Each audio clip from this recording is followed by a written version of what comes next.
Bismillahirrahmanirrahim. Assalamualaikum warahmatullahi wabarakatuh.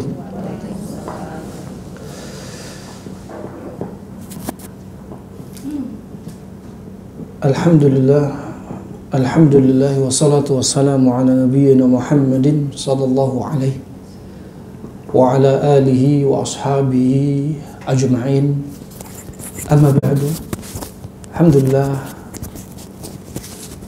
hadirat yang saya mulaikan karena Allah Subhanahu wa taala. Kesempatan yang indah Allah perjumpakan kita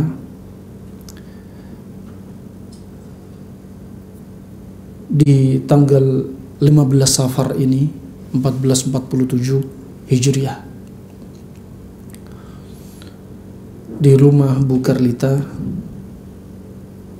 di Melawai bersama alumni, Masya Allah, alumni Fakultas Hukum ya, campur-campur ya. Nah, Masya Allah, yang jelas apapun fakultasnya ingin masuk jannah. Subhanallah, judul yang sebagaimana diminta oleh panitia, judul yang sebenarnya jadi bahan tadabbur untuk kita semua yang rata-rata usianya 50 tahun ke atas ya.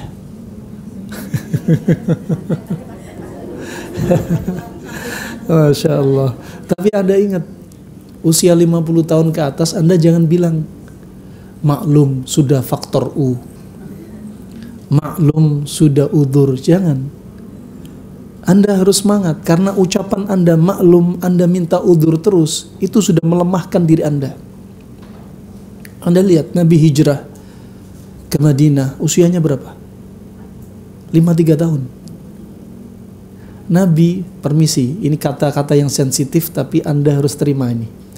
Nabi menikah lagi di usia berapa? Poligami mulai Nabi menegakkan syariat ini usia 55.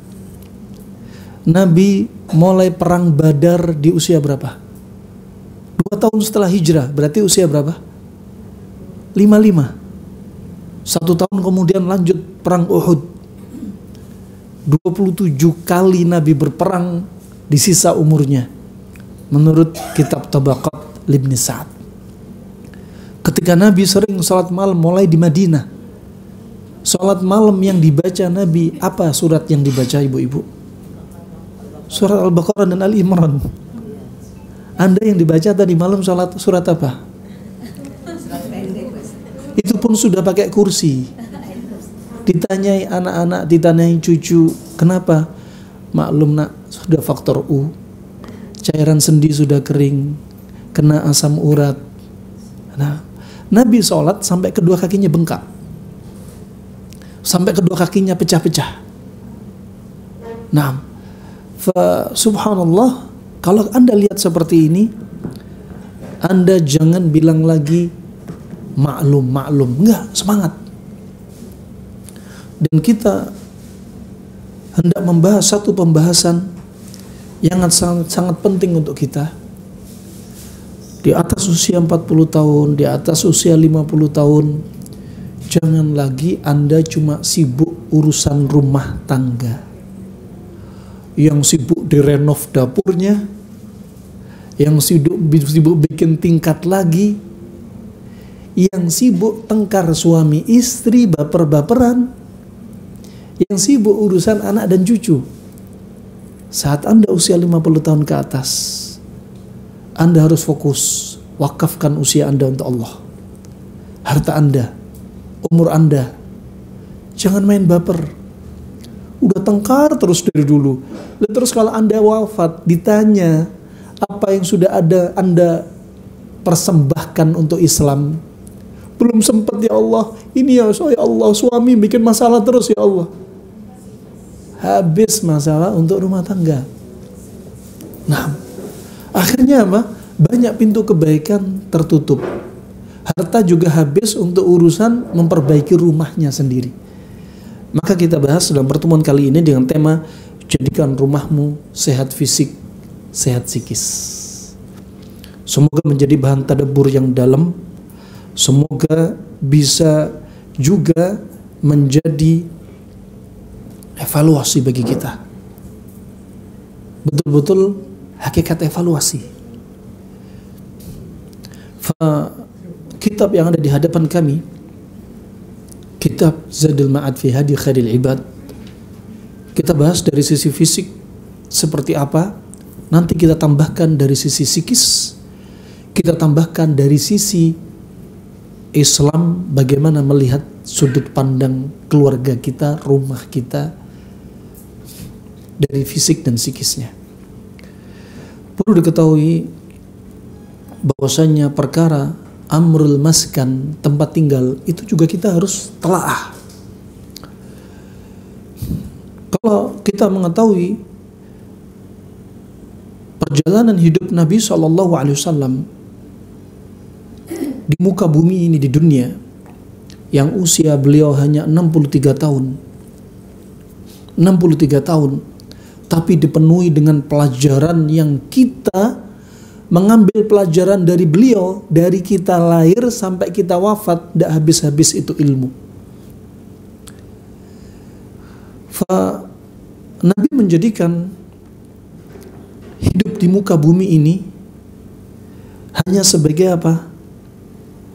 Sebagai marhalah, sebagai perjalanan hidup layaknya orang yang safar, orang hanya numpang lewat.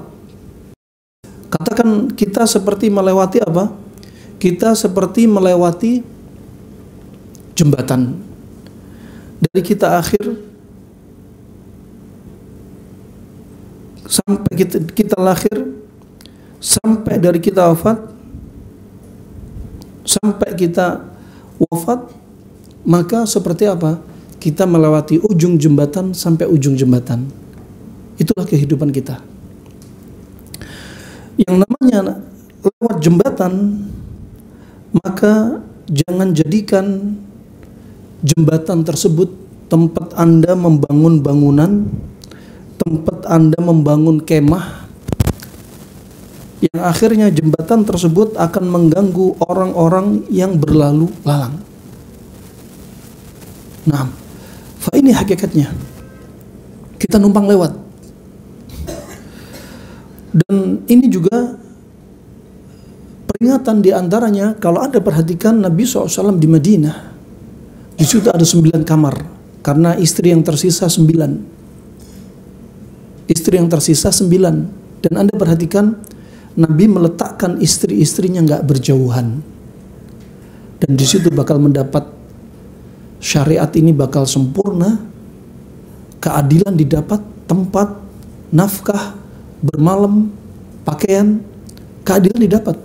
Lain halnya, kalau rumah tangga Anda dapati suami nikah sembunyi-sembunyi, banyak gak adilnya, banyak retaknya. Kenapa syariat ini jadi syariat yang tercoreng, syariat yang Anda benci?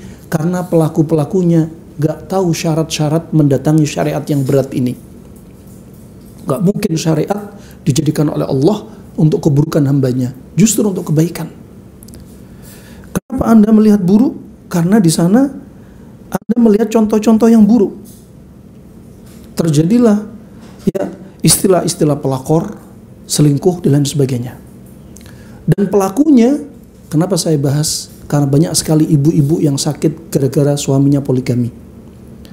Dari sakit cuma GERD berujung sampai kanker tiroid, kanker rahim, kanker tulang, kanker serviks, kemudian varises rahim, miom, kemudian sampai timbul adenomyosis, endometriosis, sampai leukemia, kanker darah gara-gara dendam.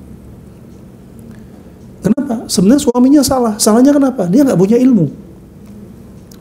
Makanya syariat ini tercoreng gara-gara apa? Pelaku-pelaku. Dari sisi wanita, wanitanya tidak menundukkan egonya dalam syariat. Kita lanjutkan, maka dunia ini hanya seperti perjalanan.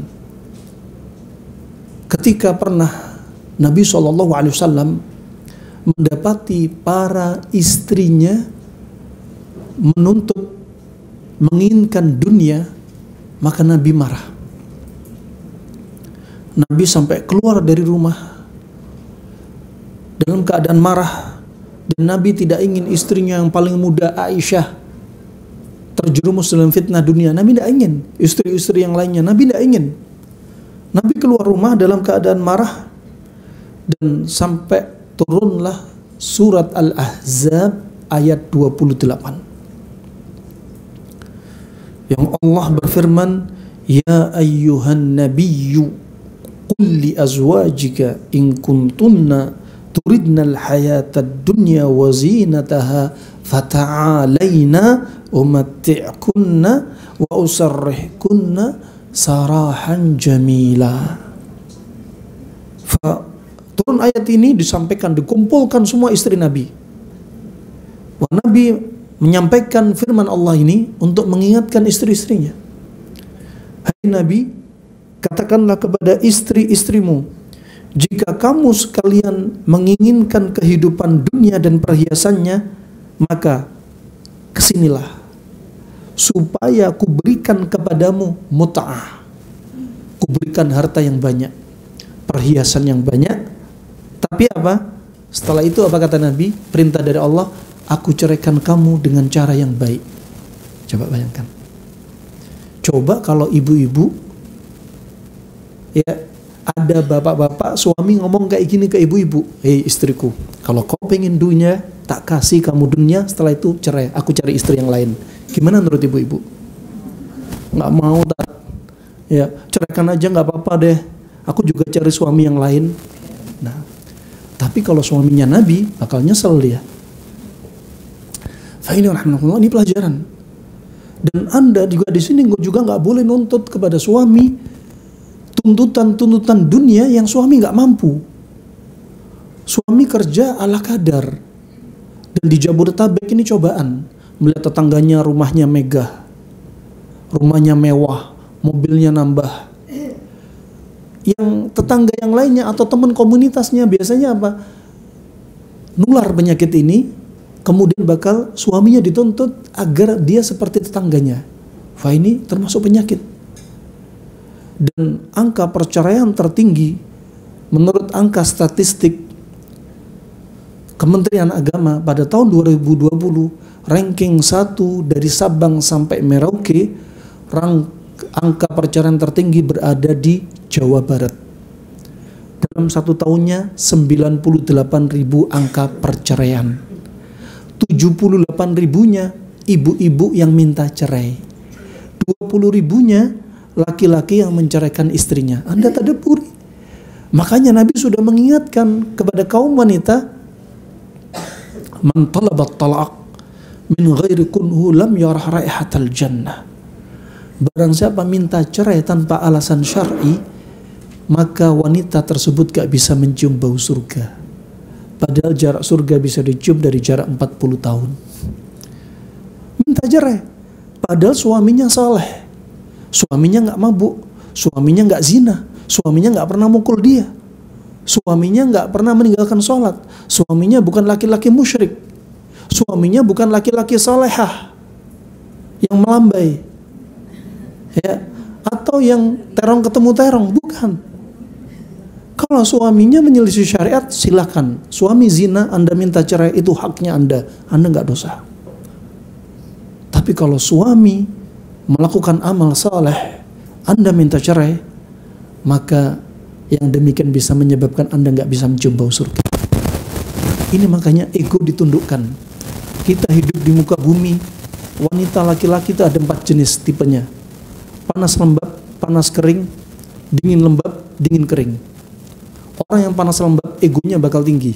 Orang panas lembab emosinya tinggi. Orang panas kering lebih melengking suaranya untuk menyakiti hati suami. Orang yang dingin lembab, dia bakal orang jadi wanita baperan, sulit membangun komunikasi dengan suami. Suaminya ngucapin kata-kata yang bikin dia ngambek, disimpan terus. Kena tumor kanker sifatnya dingin. Yang dendam yang panas kena tumor kanker sifatnya panas. Kena hipertiroid, yang dingin kena hipotiroid. Yang panas kena autoimun sifatnya panas. Yang dingin kena autoimun sifatnya dingin. Yang panas kena apa? vertigo migrain sifatnya panas, yang dingin kena vertigo migrain sifatnya dingin. Orang yang panas bakal kena kencing manis sifatnya panas, orang yang dingin kena kencing manis sifatnya dingin. Orang sedih, berapa banyak kami dapati wanita sedih gara-gara suaminya kena kencing manis, padahal bukan gara-gara pola makan. Kenapa? Nyimpen. Ya, Anda harus bangun komunikasi. Yang dingin, bangun komunikasi. Apapun tipe Anda, apapun message Anda jadikan agama sebagai barometer. Bukan berarti tipe panas Anda harus menguasai suami, bentak suami. Tapi Anda dengarkan wasiat Allah dan Rasulnya dalam membentuk rumah tangga. Sekali lagi, maka apa? Rumah tempat kita tinggal, bagaimana sehat fisik, bagaimana sehat psikis. Kita mulai dari pembahasan fisik rumah. Nabi SAW membuat rumah nggak megah-megah.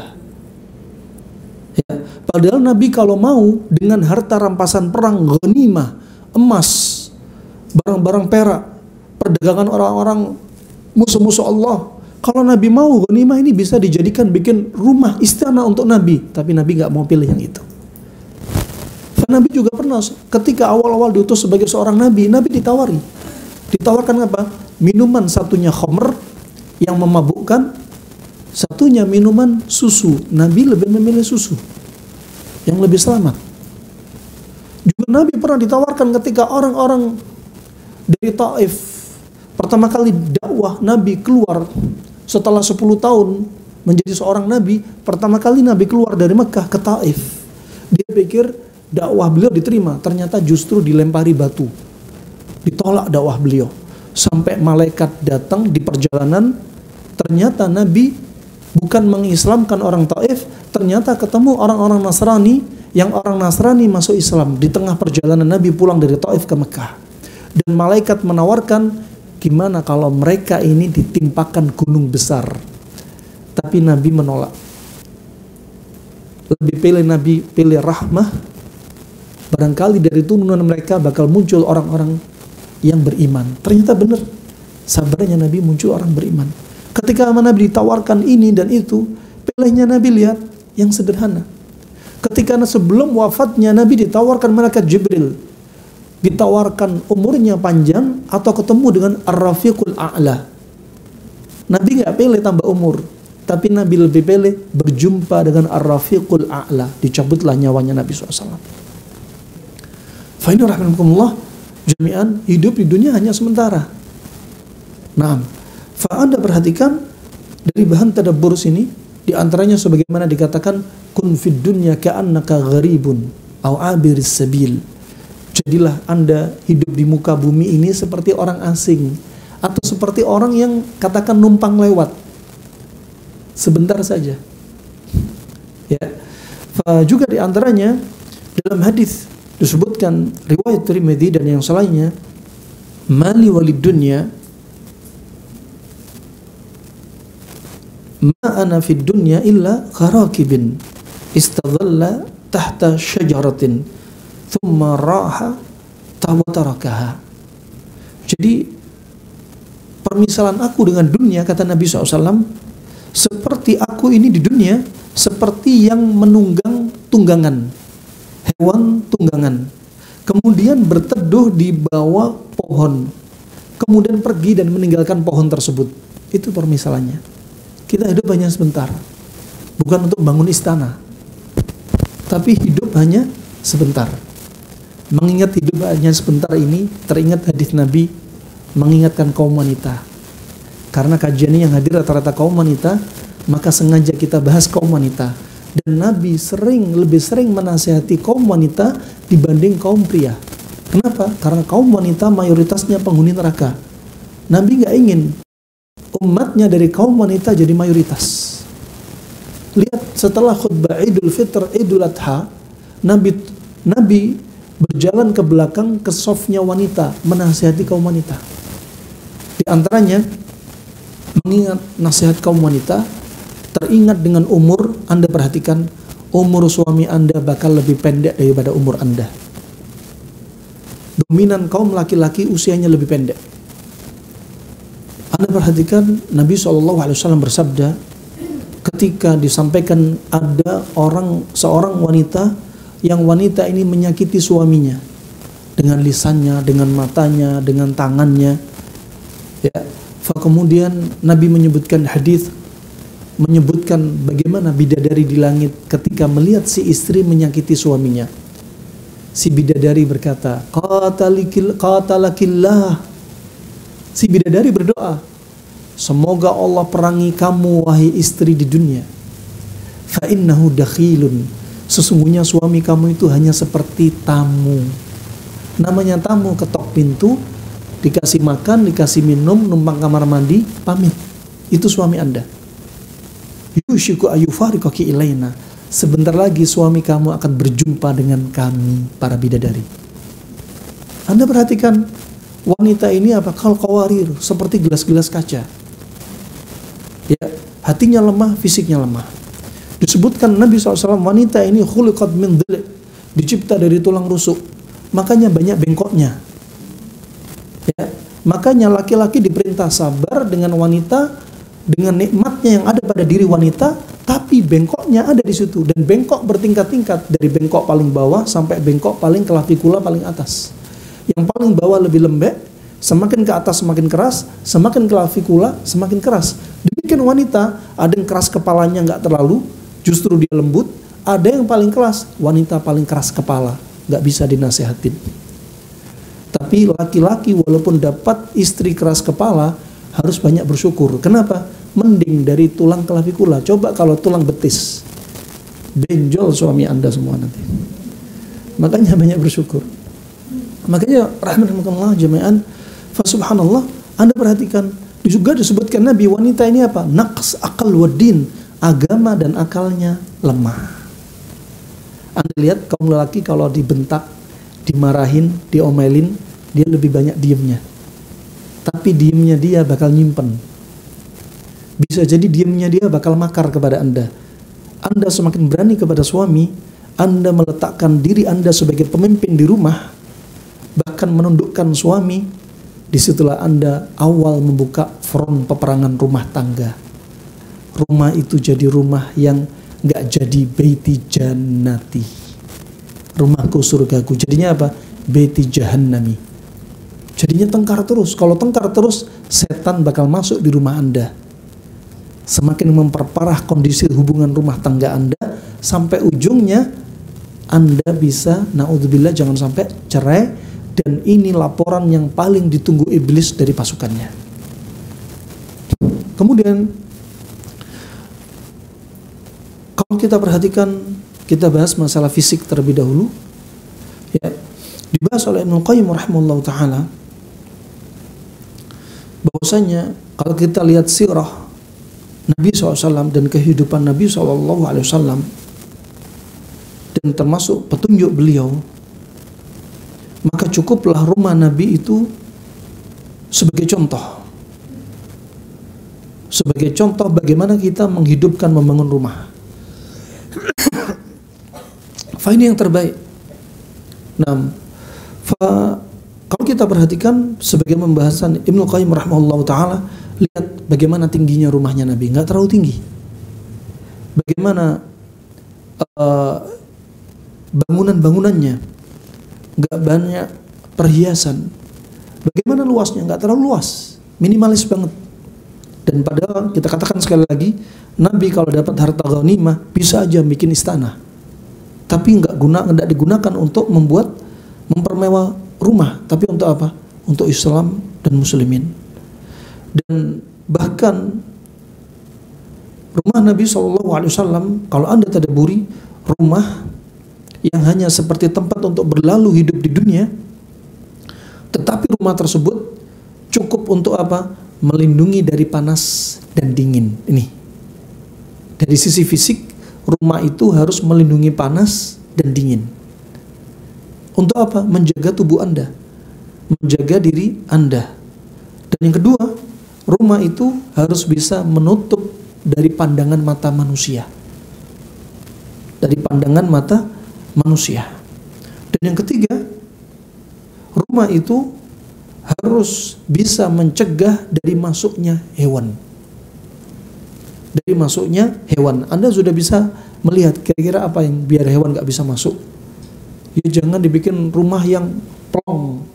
Hewan bisa masuk dari serangga, dari ular dan sebagainya, atau binatang buas. Ya. Dan juga yang berikutnya, membuat rumah itu rumah yang kira-kira atapnya nggak terlalu berat sehingga membuat jatuh menimpa penghuninya. Dan yang berikutnya, rumah tersebut hendaknya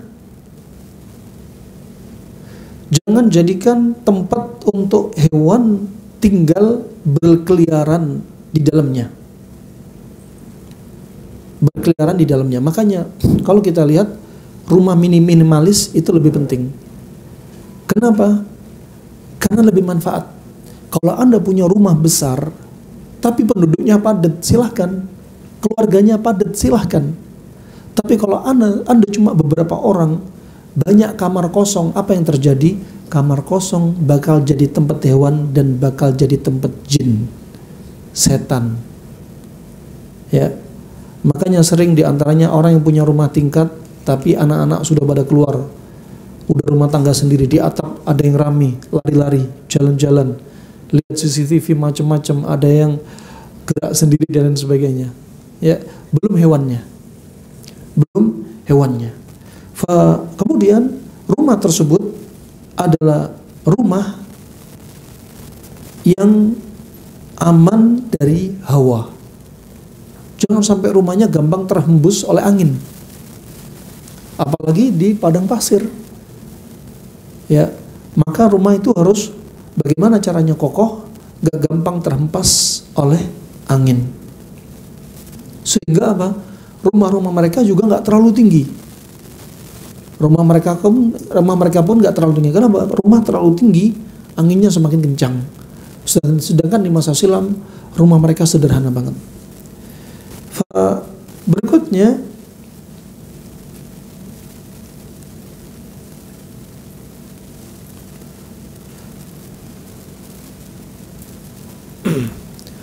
rumah, kalau kita perhatikan rumah beliau SAW adalah rumah yang paling seimbang, gak ekstrim kanan, gak ekstrim kiri, dan paling bermanfaat. Gak bikin terlalu panas, gak bikin terlalu dingin, juga gak terlalu sempit bagi penghuninya, juga gak terlalu luas bagi penghuninya. Cukup. Ini yang paling dibutuhkan, yaitu cukup untuk kehidupan dia.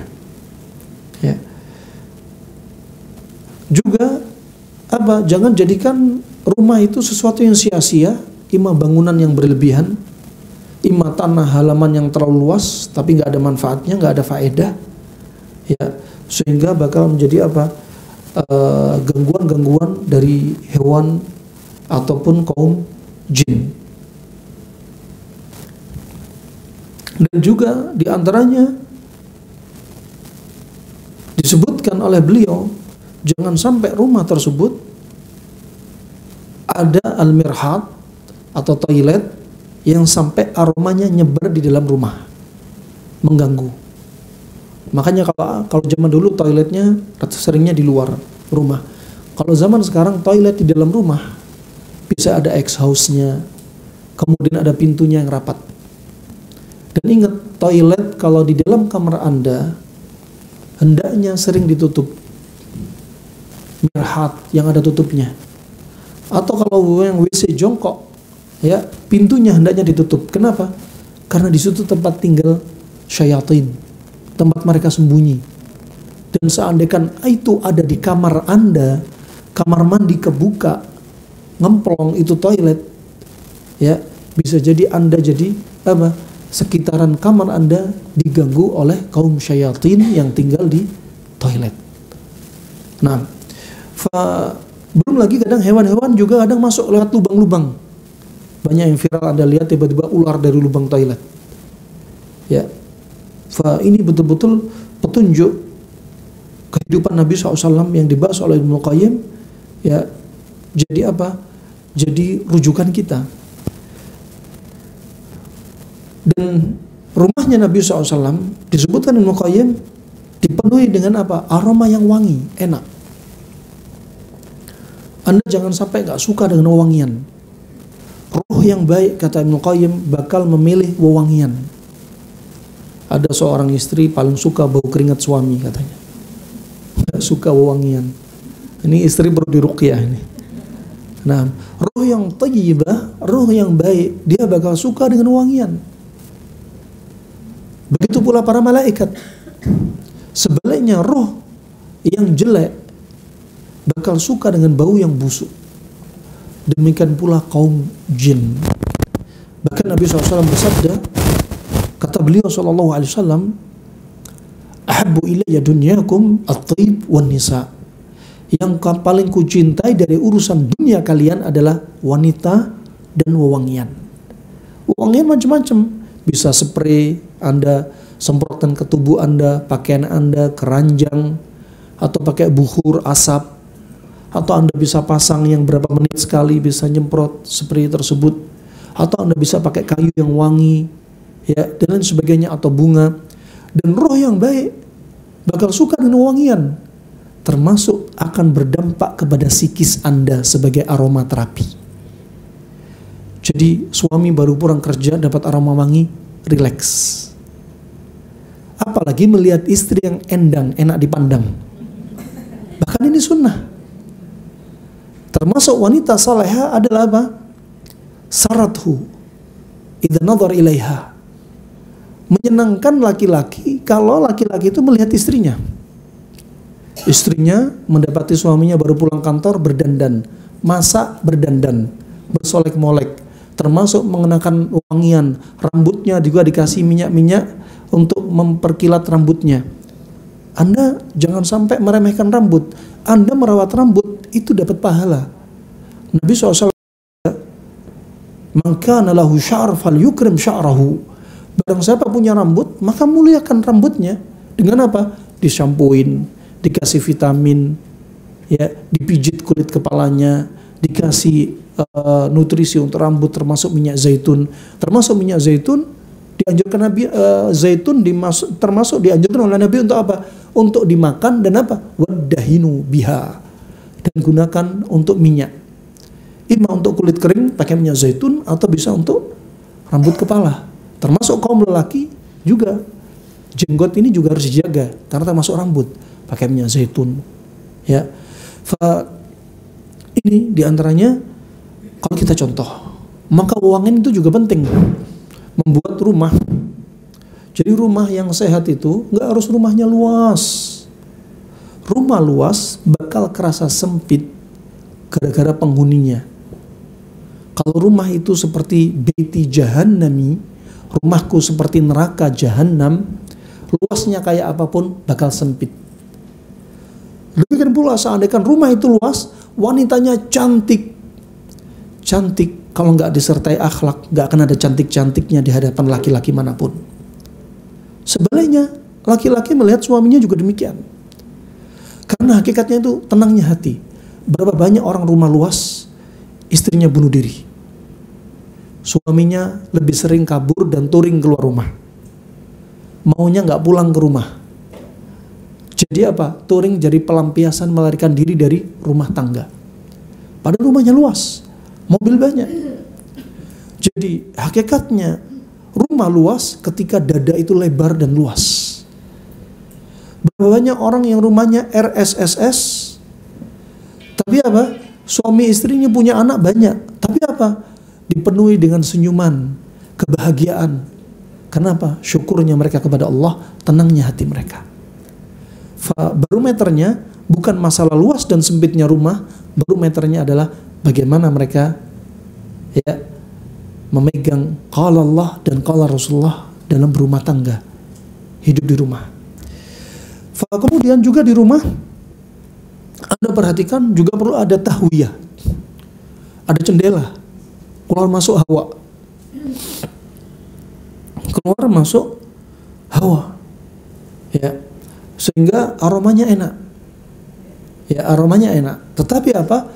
Jendela di zaman Nabi sampai detik ini sebagian rumah-rumah di negeri Arab termasuk di Yaman, jendelanya rata-rata tinggi-tinggi. Bukan seperti rumah zaman kita sekarang semua sak pojok-pojoknya ini semua kaca semua. Tujuannya apa? Biar kaum wanita nggak banyak melongok keluar. Karena di luar banyak fitnah. Coba, zaman kita jauh dibanding zaman dahulu. Makanya ketika Allah bersumpah, wal asr, innal insana lafi khusr, illa alladhina amanu wa amilu salihati wa tawasaw bil haqqi wa tawasaw bis sabr. Allah bersumpah dengan masa. Ulama mentafsir sumpah dengan masa ini ada 6 takwilan, 6 tafsir. Salah satunya yaitu afdhalul asr fil alam, yaitu Allah bersumpah dengan sebaik-baik masa, sepanjang masa, yaitu masanya Nabi Muhammad dan para sahabatnya. Lihat rumah mereka zaman dahulu. Sampai Aisyah, ibunda Aisyah, Ummahatul Mukminin radhiyallahu anha pernah melihat di masjid seorang laki-laki Habasyi yang latihan main tombak. Dia nggak bisa ngelihat jendela rumahnya. Kemudian Nabi menggendong dia dari belakang biar bisa ngelihat dunia luar. Nah, biar bisa melihat dunia luar.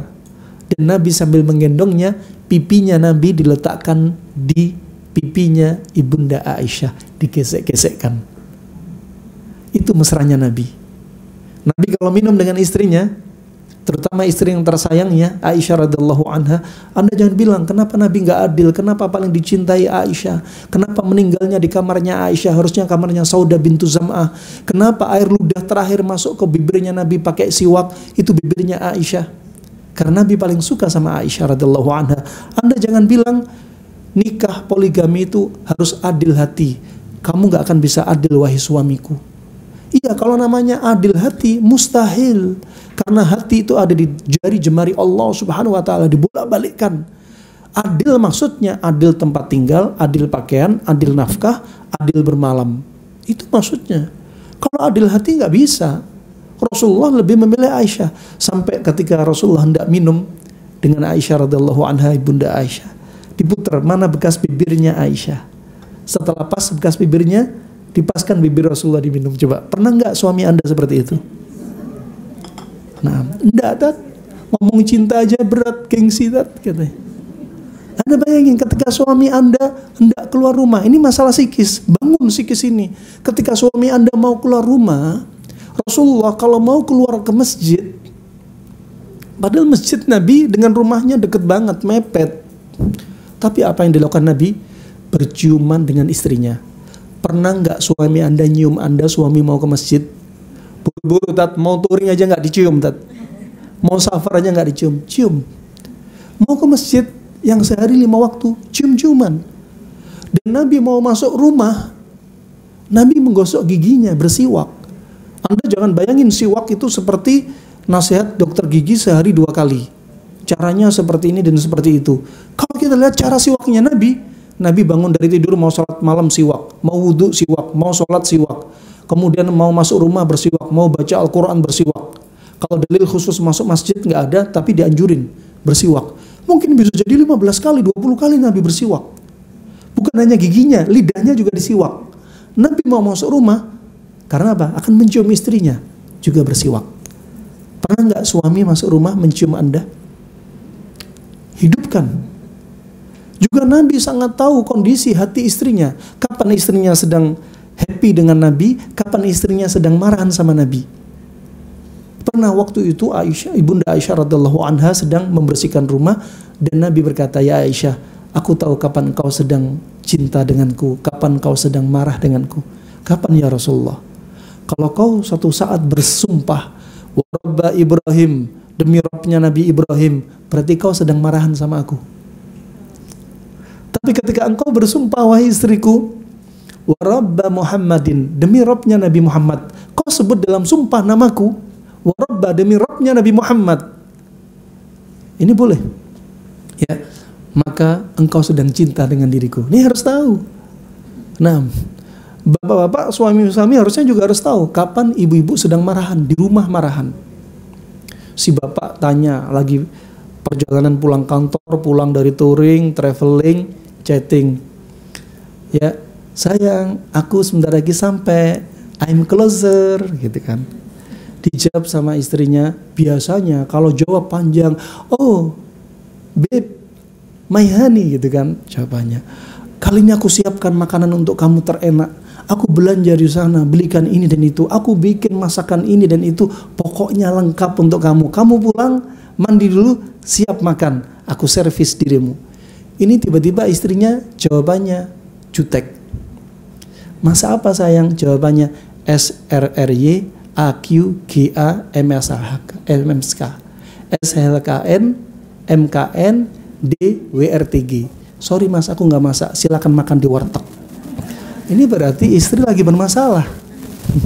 Kita harus tahu, subhanallah, psikologi keluarga. Anda lihat psikisnya suami. Bagaimana keluarga Nabi? Jadikan contoh. Begitu pula rumahnya Nabi. Begitu pula rumahnya Nabi SAW.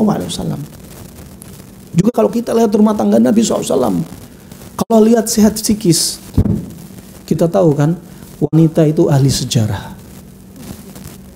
Kesalahan suami sudah dicatat, ingat tanggalnya, berapa lama diungkit.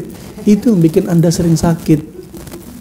Ya, GERD, insomnia, psikosomatik, tiroid, ya, kemudian tiba-tiba gula darah naik, matanya kabur, telinga berdenging, tangan tremor, kaki gemetaran, sering pipis, pencernaan bermasalah, tiba-tiba karena muncul histamin gara-gara sedih, akhirnya apa? Nyeri sekujur tubuhnya, gara-gara sedih dan amarah, adrenalin naik, kortisol naik, tensinya tinggi, kemudian apa? Insulin turun, endorfin turun, hormon kesenangan turun, jadilah kencing manis, berlanjut katarak diabetik. Nabi Yakub matanya buta gara-gara apa? Sedih, marah, dan panik. Wa biyaddat aynahu minal huzni fahuwa kadhim. Surat Yusuf ayat 84. Kedua matanya buta karena sedih, marah, panik. Jadi Anda lihat, Anda harus ketahui diri Anda. Diri Anda disebutkan Nabi akal dan agama kurang. Makanya Anda dipenuhi dengan apa? Haid dan nifas.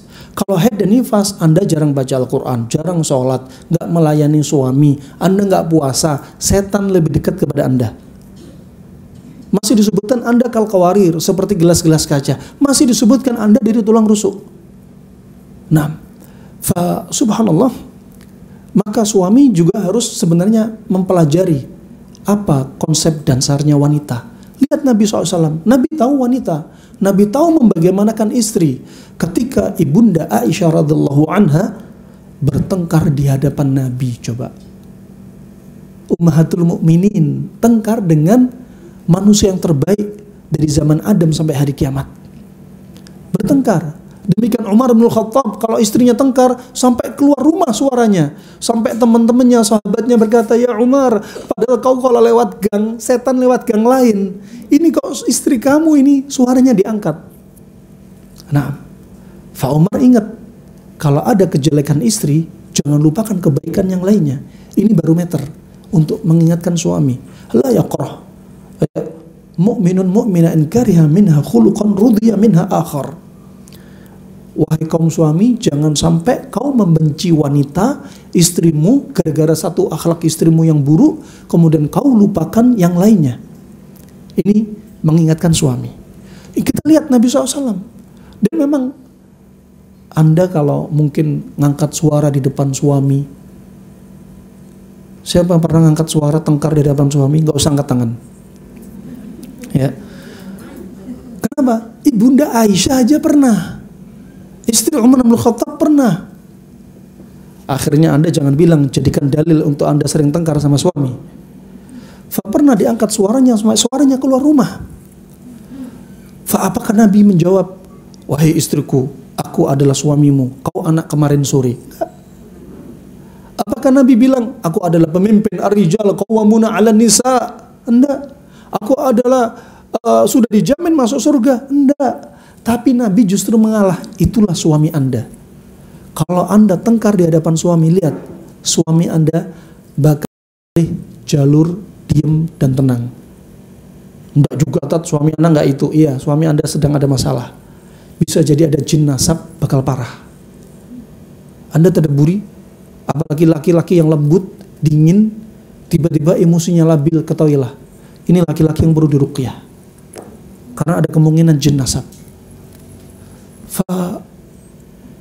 Kita akan tadabburi nanti berikutnya masalah psikis, lanjut masalah agama, biar jadi bahan tadabbur. Kenapa banyak rumah tangga rusak? Ternyata peran jin, termasuk jin nasab, termasuk korin, setan.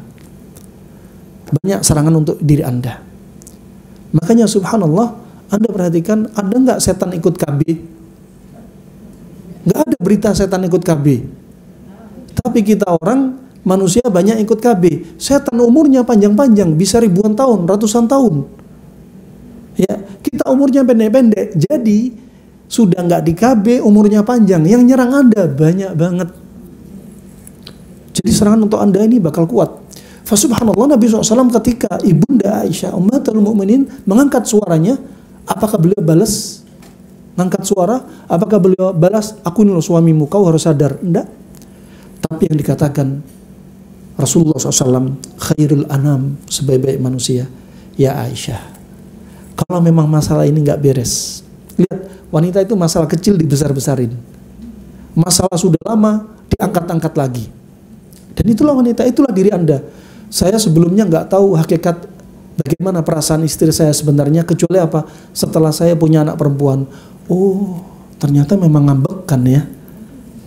Oh, seperti ini wanita, butuh perhatian lebih dibanding anak laki-laki, beda. Ya, dari itu, oh kamu kayak dia ternyata ya. Nah, saya belajar dari anak perempuan, tahu persis. Oh, subhanallah, memang gak seperti ini. Subhanallah, Nabi SAW malah apa? Mengalah. Ya Aisyah, kalau memang gak selesai masalah ini, yuk kita jadikan hakim di antara kita. Siapa hakim di antara manusia dari makhluk ini? Kita nggak bicara Allah, karena Allah apa? Ahkamul hukama, hakimnya para hakim di padang mahsyar nanti. Tentunya manusia bakal malu kalau disuruh jadi hakim, ya, menghakimi Nabi, bakal malu. Kemudian Aisyah radhiyallahu anha bertanya, Ibunda Aisyah, kau jadikan hakim siapa ya Rasulullah? Bapak kamu As-Siddiq. Taib, silakan jadikan bapakku sebagai hakim, tapi kau harus cerita detail permasalahan kita. Nah, dipanggillah bapak beliau, ya, sahabat terbaiknya Nabi SAW, sampai Nabi berkata, seandainya aku boleh menjadikan Khalil teman akrab, niscaya Abu Bakar akan jadi teman akrab, paling akrabku, Khalilku. Fasubhanallah, datanglah Abu Bakar As-Siddiq, mertuanya Nabi SAW, mendengar suaranya Ibunda Aisyah, putrinya radhiyallahu an, Abu Bakar As-Siddiq, diangkat suaranya di hadapan Nabi, maka beliau masuk, gak banyak bicara, tangannya sudah diangkat, mau ngapain? Mukul putrinya sendiri. Coba ibu-ibu zaman sekarang punya putri, dinikahin menantu ibu, si putrinya ibu curhat banyak ke ibu, pasti yang disalahin menantunya.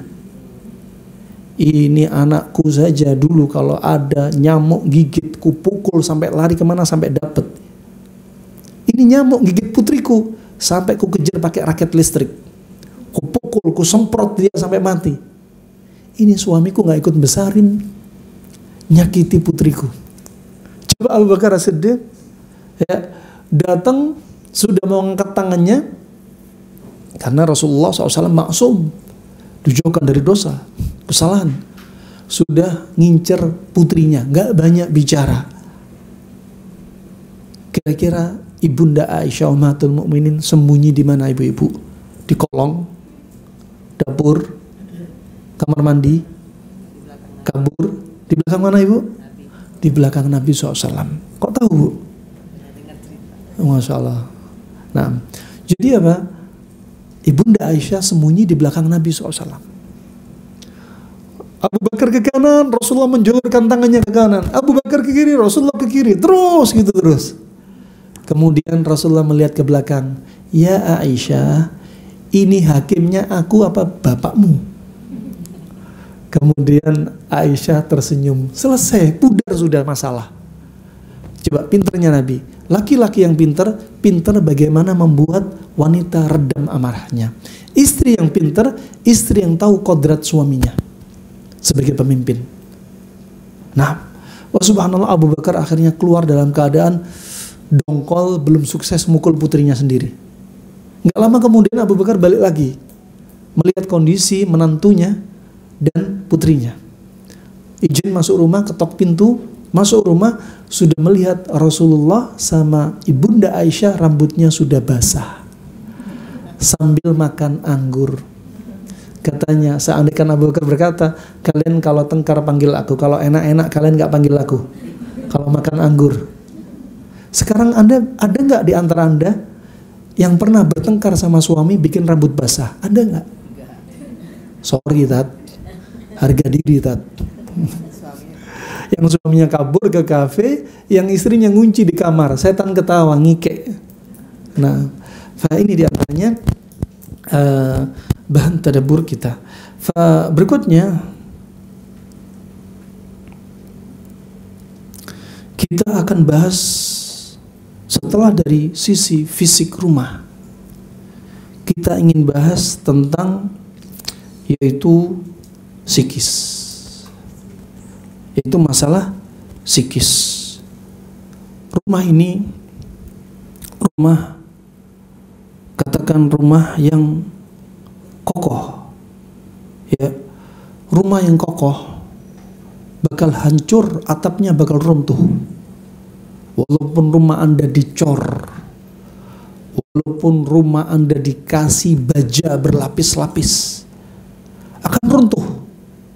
Bukan karena gempa bumi, bukan karena angin yang begitu kencang, tapi runtuh dari sisi maknawi. Penghuni rumah itu bakal hancur hatinya. Kapan ini terjadi?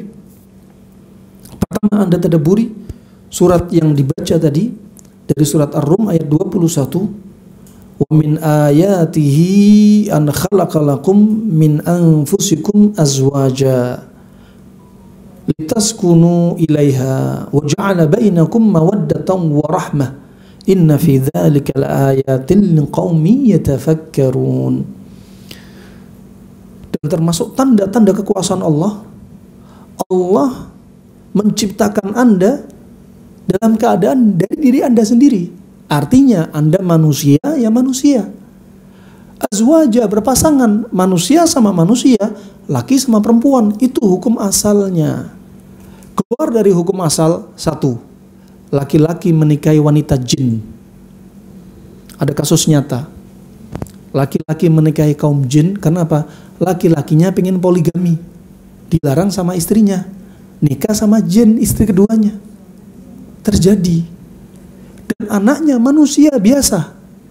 Pernah waktu itu syekh kami cerita, ya, ada anak-anak usia 17 tahun sudah nggak lihat ibunya lama. Taunya ketika disusui sama ibunya. Tapi ketika sudah gede, sudah paham, dia penasaran ingin tahu ibunya karena nggak pernah lihat ibunya. Ya, waktu itu syekh kami Syekh Fahad menceritakan kisah nyata ini. Laki-laki ini, anak 17 tahun ini berkata kepada bapaknya, "Aina ummi?" Di mana ibuku? Aku ingin berjumpa dengan ibuku. Kemudian dikatakan bapaknya, lihat di kamar sebelah, di luar rumah ini. Keluar dari rumahnya, di kamar sebelah dibuka. Ternyata ada wanita rambutnya panjang makan kepala keledai. Ibunya dari jin. Anda jangan mengatakan langsung haram. Kenapa? Kita harus hargai pendapat para ulama. Ternyata ada yang membolehkan, seperti Syekh Mukbil. Ada yang mengharamkan. Ya, yang mengharamkan seperti muridnya Syekh Mukbil, Syekh Muhammad Al-Imam, dan masih banyak ulama yang lainnya.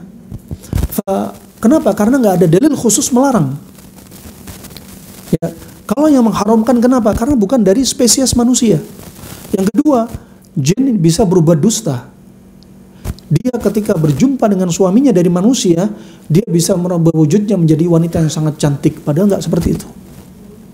Nah, ini yang pertama. Nah, biasanya kami kalau kajian ini kaum jin juga ada hadir biasanya. Sampai kami pernah kajian, tiba-tiba YouTube mic hilang semua.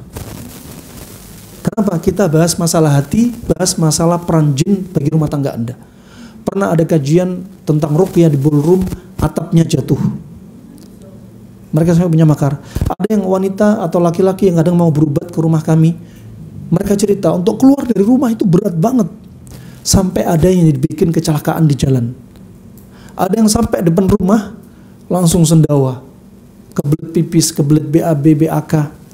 Ya, ada yang rasanya jengkel pengen mukul kami, ya. Dan ketahuilah biasanya kalau ada yang nyanyi sinjin, biasanya ibu-ibu ini ada yang sudah gerundel sendiri nanti. Kadang ada yang tiba-tiba teriak. Ada waktu itu ada ketika seseorang ustadz mengisi kajian tentang masalah rumah tangga, tiba-tiba wanita yang ada jinnya loncat langsung menuju mejanya ustadznya mau dipukul langsung. Dan makanya kajian itu termasuk ruqyah yang paling manjur untuk Anda semua. Ya. Dari ayat ini yang kedua, keluar dari ayat ini, laki-laki kawin dengan hewan. Saya dapati kasus pasien tahun 2000, laki-laki terfitnah dengan bokongnya sapi betina. Ya, ini tentunya kelainan-kelainan. Kemudian yang ketiga, yang berikutnya masih dengan lain jenis, lain spesies, seperti pernah kami dapati teman kami yang dari Perancis, mereka cerita banyak kasus di Perancis wanita dibawa ke rumah sakit bersama pasangannya, tapi pasangannya siapa? Anjing. Nah, kemudian berikutnya ada yang keluar dari kategori ayat ini seperti apa? Terong ketemu terong. Laki dengan laki, perempuan dengan perempuan. Keluar dari pasangan. Nah, dan ini termasuk apa? Perkara yang tercela, bahkan dosa besar semuanya. Bahkan dilaknat. Ya. Sampai Nabi SAW melaknat orang yang mendatangi sesama jenis. Dosa-dosa seperti makan uang riba, seperti mabuk, seperti bertato, seperti motong alis, seperti dan seterusnya dari gigi yang diukir-ukir. Nabi laknat sekali, tapi khusus sesama jenis Nabi laknat 3 kali laknat. La'anallahu man amila amala qaumi lutin, la'anallahu man amila amala qaumi lutin, la'anallahu man amila amala qaumi lutin, 3 kali. Anda juga hati-hati, termasuk disebutkan riwayat Imam Muslim, seorang wanita yang berhubungan permisi, berhubungan intim dengan suaminya, tapi bukan lewat jalur sebagaimana mestinya, bukan lewat kubulnya, bukan lewat kemaluannya, tapi lewat deburnya. Padahal suami istri halal. Ini juga dilaknat oleh Nabi, tapi sekali laknat. Fatilkal lutiyah as-sughra. Ini termasuk perbuatan kaum Nabi Lut yang kecil. Yang besarnya laki ketemu laki. Nah, kemudian Anda perhatikan, Allah jadikan Anda berpasang-pasangan. Anda berpasang-pasangan. Anda berpasang-pasangan dari sisi apa? Jenis kelamin. Dan Anda juga jadi berpasangan termasuk dari sisi mizaj. Kalau ada suami panas lembab ketemu istri dingin kering, ini cakep banget. Kalau istrinya panas lembab, suaminya dingin kering, ini cakep banget, saling mengingatkan. Kalau orang tipe dingin biasanya malas, lemot, letoy, slow semuanya. Bikin pekerjaan slow, diajak ngobrol kadang ngelek. Ya, sholat nunggu iqomat ditegakkan. Ada suami nunggu apa? Iqomat ditegakkan, adzan nggak beranjak. Suami yang panas, suami dingin, istrinya panas ngingetin, Mas, adzan berkumandang, cepet siap-siap. Jangan kau malas. Jangan kau jadi seorang laki-laki masbukin. Jadi masbuk, cepet berangkat. Ya, ini saling mengingatkan. Nah, adapun dari sisi panas ketemu panas bukan berarti cerai. Enggak. Orang panas ketemu panas bakal sering terjadi clash rumah tangga. Kalaupun clash, emosi bakal melonjak kalau nggak ditundukkan dengan syariat. Orang panas, suami panas, istri panas. Gampang meledak-ledak. Gampang sensi. Penyakit yang muncul pada mereka juga panas. Sama-sama hipertensi. Kalau panasnya panas lembab, sama-sama punya jerawat. Ini contoh. Bukan berarti harus cerai, diceraikan, enggak. Ya, syariat cerai memang ada kalau apa? Sudah jalan buntu. Dan syariat cerai termasuk rahmat dari Allah. Kalau nggak ada syariat cerai, bakal terjadi pembunuhan. Cerai kalau sudah jalan akhir, jalan buntu. Panas ketemu panas, tetap walaupun mizatnya sama, bukan berarti dipisah. Tapi apa? Tapi hendaknya syariat menjadi barometer. Contoh, Nabi tadi berwasiat, la yafraq mu'minun mu'minah. Seorang suami nggak boleh membenci istrinya, in kariha minha khuluqan. Kalau dia melihat akhlak istrinya yang buruk, tapi apa? Ridhoi dia karena baiknya wanita istri dia yang banyak berbuat kebaikan kepada suami. Jadi apa? Jadi mending lebih pilih ngalah. Wanita juga demikian. Kalau panas, dia ingat nggak boleh ngangkat suara di hadapan suami. Karena surga Anda di rumah. Nggak boleh melototin suami, nggak boleh mukul suami, nggak boleh bikin status kejelekan suami, nggak boleh nyebarin aib suami. Ini wanita. Sehingga apa? Tipe-tipe ini bakal didonin dengan apa? Dengan syariat. Dengan syariat. Anda kan jangan sampai bersolek-molek di pasar. Di rumah nggak berdandan di hadapan suami. Suami yang ngasih nafkah Anda. Lah suami marah dibentak. Kalau di depan toko emas, dilembutin suaranya, nggak dibentak penjual toko emas. Ya suaminya dibentak. Nah, koreksi ini. Nah, Anda perhatikan dalam ayat ini, dalam surat Ar-Rum ayat 21 juga, litaskunu ilaiha, agar Anda apa?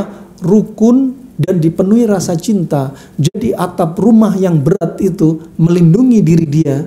Atap rumah itu menjadikan rumah tangga dia, rumah tangga yang dipenuhi rasa cinta.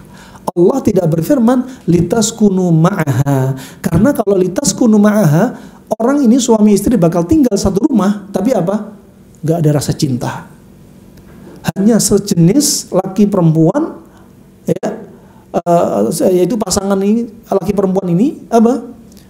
Tapi apa? Gak ada rasa cinta. Itu gak dikehendaki Allah.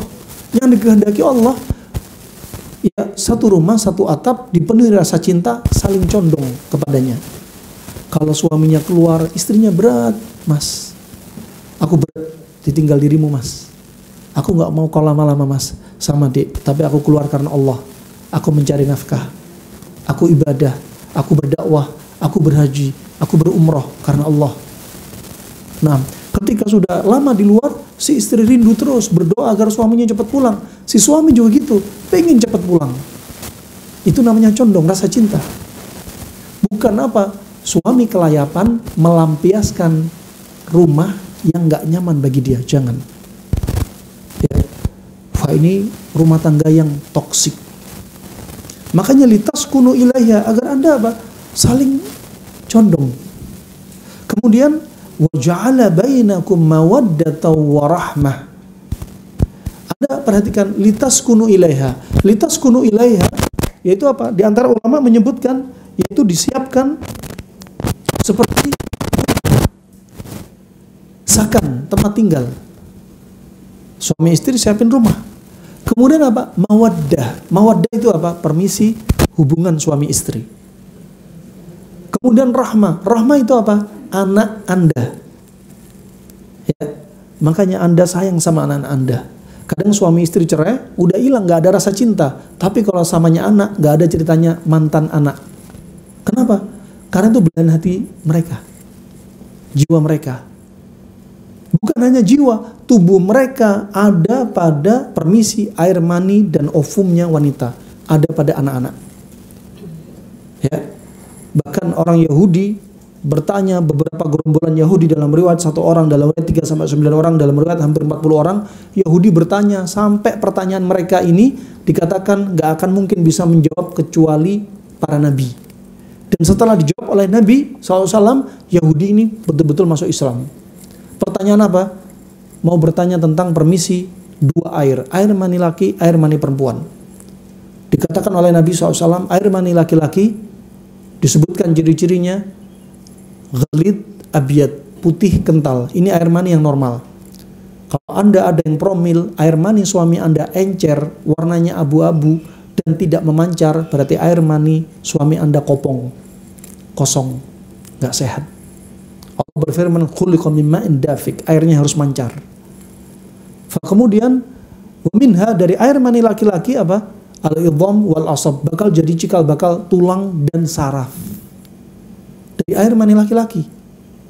Ya, makanya laki-laki jadi tulang punggung, air maninya bakal jadi apa? Cikal bakal tulang dan saraf. Wa ma'ul mar'ati, adapun air mani wanita disebutkan riwayat Muslim, Imam Muslim dari Aisyah radhiyallahu anha, dari Thauban radhiyallahu an, air maninya wanita bakal jadi cikal bakal apa? Al-lahm wad-dam, akan jadi cikal bakal daging dan darah. Jadi makanya kalau suami istri cerai, mereka mungkin nggak ada tersisa perasaan apapun kadang. Tapi kalau pada anak-anak dari suami istri ini pasti menyisa. Kenapa? Karena dari awal air mani aja terbentuk mereka. Makanya sebagian wanita yang egois, ya, dan sering minta cerai adalah wanita dibanding laki-laki. Karena hatinya mereka lemah, akalnya lemah, fisiknya lemah, agamanya lemah. Ya, makanya di Jawa Barat tadi angka perceraian dalam 1 tahun 98.000 angka perceraian, 78.000-nya wanita yang minta cerai, 20.000-nya laki-laki menceraikan istrinya. Anda perhatikan di sini, wanita yang gampang minta cerai, mereka bakal mengancam suami. Wahai suamiku, ceraikan aku nggak bisa hidup lagi dengan dirimu. Aku akan bawa anak-anakku, karena mereka adalah darah dan dagingku. Si suaminya setelah ikut taklim, dia punya bahan bekal untuk bantah.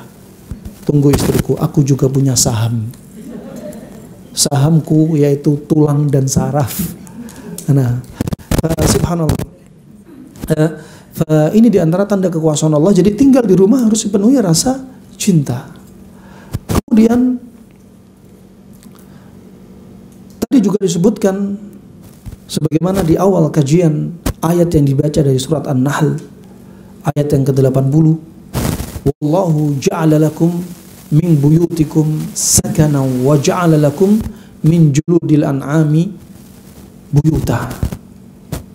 Dan Allah menjadikan rumah-rumah bagimu sebagai tempat tinggal, dan Dia menjadikan bagimu rumah-rumah, kemah-kemah dari kulit hewan ternak yang kamu merasa ringan membawanya. Ini di zaman dahulu ketika mereka pindah-pindah rumah.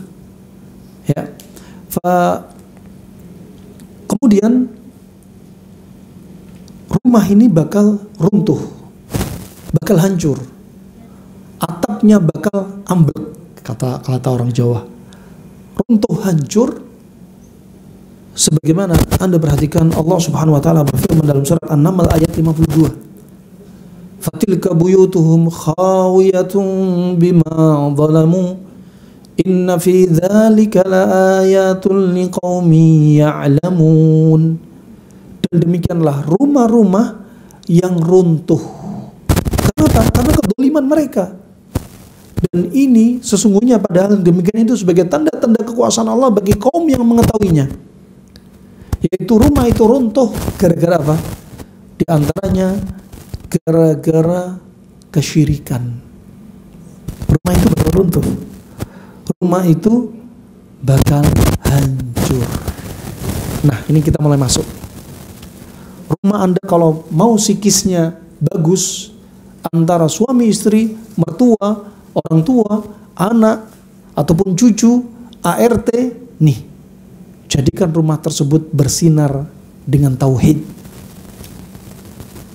Ya, bersinar dengan sunnah-sunnah Nabi SAW. Anda perhatikan, rumah itu bakal runtuh di antaranya karena kesyirikan. Anda lihat rumah-rumah yang dipasang paku emas, benteng biar maling nggak bisa masuk. Dikatakan ada rumah dipasang jimat, jimatnya untuk menjadikan rumah tangga yang rukun. Dipasang juga di rumah tersebut, di antaranya di depan halamannya ada pohon suci, pohon yang sudah diraja, diisi. Ketahuilah, rumah itu bakal jadi rumah yang hancur, atapnya runtuh, rusak hubungan rumah tangga. Bahkan bermula kadang-kadang suami istri menikah pakai cincin namanya cincin dublah. Cincin dublah itu cincin kemesraan, biar nggak jadi pertengkaran. Cincinnya istri ada namanya suami, cincinnya suami ada namanya istri, diukir, dirajah. Ternyata dari awal mula kesyirikan menyebabkan mereka mandul, nggak punya anak. menyebabkan mereka sering justru bakal tengkar, bahkan perceraian. Bahkan ada sebagian bapak ibu, dan ini terjadi di negeri kita, dan ini banyak sekali terjadi di daerah Ethiopia. Seorang wanita kalau sudah kuliah ke kampus jauh dari bapak ibunya, orang tuanya permisi meletakkan jimat di dompet wanita untuk melindungi wanita ini dari permisi kasus perkosaan. Ya, subhanallah, wanita yang semacam ini ketika proses nikah bakal selalu gagal. Kadang ketika nikah susah hamil. Kapan? Jinnya sudah terlanjur cinta dengan anak perempuan tadi. Ya, sampai demikian. Jadi akan rumah itu bakal runtuh. Ya, rumah itu bakal runtuh. Anda perhatikan sekarang, anak saya tanya kepada Anda, rumah Bu Karlita ini Masya Allah, Allahumma barik, rumahnya kokoh, Allah barik, luas, cor-corannya nggak main-main, ya, tiang ada di mana-mana, dipenuhi jamaah ikut kajian, alhamdulillah. Sekarang saya tanya kepada Anda, rumah siapa dan rumah apa yang paling lemah? Kuis tidak berhadiah, hadiahnya hanya barakallahu fiki. Rumah apa yang paling lemah? Rumahnya orang gak beriman. Ada lagi? Yang gak pernah di ngajiin. Ada lagi? Gak sholat, gak baca Al-Quran. Ada lagi? Zikir pagi petang. Ada lagi? Banyak patung-patung. Ada lagi? Gak ada kasih sayang. Tambah lagi? Khilaf di antara mak-mak. Pakai buat maksiat. Ada lagi? Nah, jawabannya satu, bukan banyak. Saya bilang rumah paling lemah sudah dikabarkan oleh Allah. Allah mencipta diri Anda. Allah tahu Anda membuat rumah. Allah tahu rumah Anda. Allah tahu tubuh Anda. Dan Allah mengkabarkan kepada diri kita, termasuk rumah yang paling lemah, dalam surat Al-Ankabut ayat 41. Ketika Allah Subhanahu wa taala berfirman, "Matsalul ladzina ittakhadhu min dunillahi awliya'a kamatsalil ankabut ittakhadhat baita wa inna awhanal buyuti labaitul ankabuti law kanu ya'lamun." Matsalul ladzina ittakhadhu, permisalan orang-orang yang mengambil pelindung wali selain Allah, min dunillah aulia, kamatsalil ankabut, seperti laba-laba, ya, ittakhadat baita, yang laba-laba ini menjadikan rumah, yaitu rumahnya laba-laba. Berikutnya digambarkan oleh Allah, disebutkan dalam firman-Nya, dan sesungguhnya rumah yang paling lemah adalah rumah laba-laba kalau mereka tahu. Berarti Anda nggak tahu sebelumnya, Anda dikasih tahu sama Allah. Rumah yang paling lemah rumahnya siapa? Rumahnya apa harusnya? Karena kalau siapa untuk yang berakal, apa yang nggak berakal? Rumahnya laba-laba, rumahnya lemah. Sekarang disebutkan tadi oleh Ibnu Qayyim, rumah standarnya rumah itu aman dari angin, aman dari goncangan, aman dari hewan yang masuk, aman dari musuh-musuh, bisa untuk melindungi panas dan dingin. Itu rumah standarnya. Rumah laba-laba sama sekali nggak bisa. Ada anak kecil main-main dirusakin, ada hujan hancur, kena angin kehempas angin, kena panas nama-nama putus, ya, kena musim dingin beku. Ini rumah laba-laba, lemah, nggak bisa melindungi apa penghuninya. Jadi kalau kita di rumah, katakan kita mencari tempat perlindungan, tapi kepada selain Allah, seperti kita menjadikan rumah laba-laba yang hakikatnya nggak melindungi kita, bahkan menyerang Anda. Ini tadabburi. Kalau ada di antara Anda minta perlindungan kepada selain Allah berupa jin, dipasang paku emas. Untuk bangun rumah dipasang telur busuk dan kelapa di atap.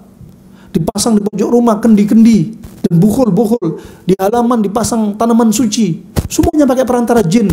Berarti Anda seperti menjadikan rumah laba-laba sebagai rumah pelindung. Hakikatnya nggak bisa melindungi Anda. Sama sekali mereka nggak melindungi Anda. Dan berikutnya, mereka bakal menyerang Anda.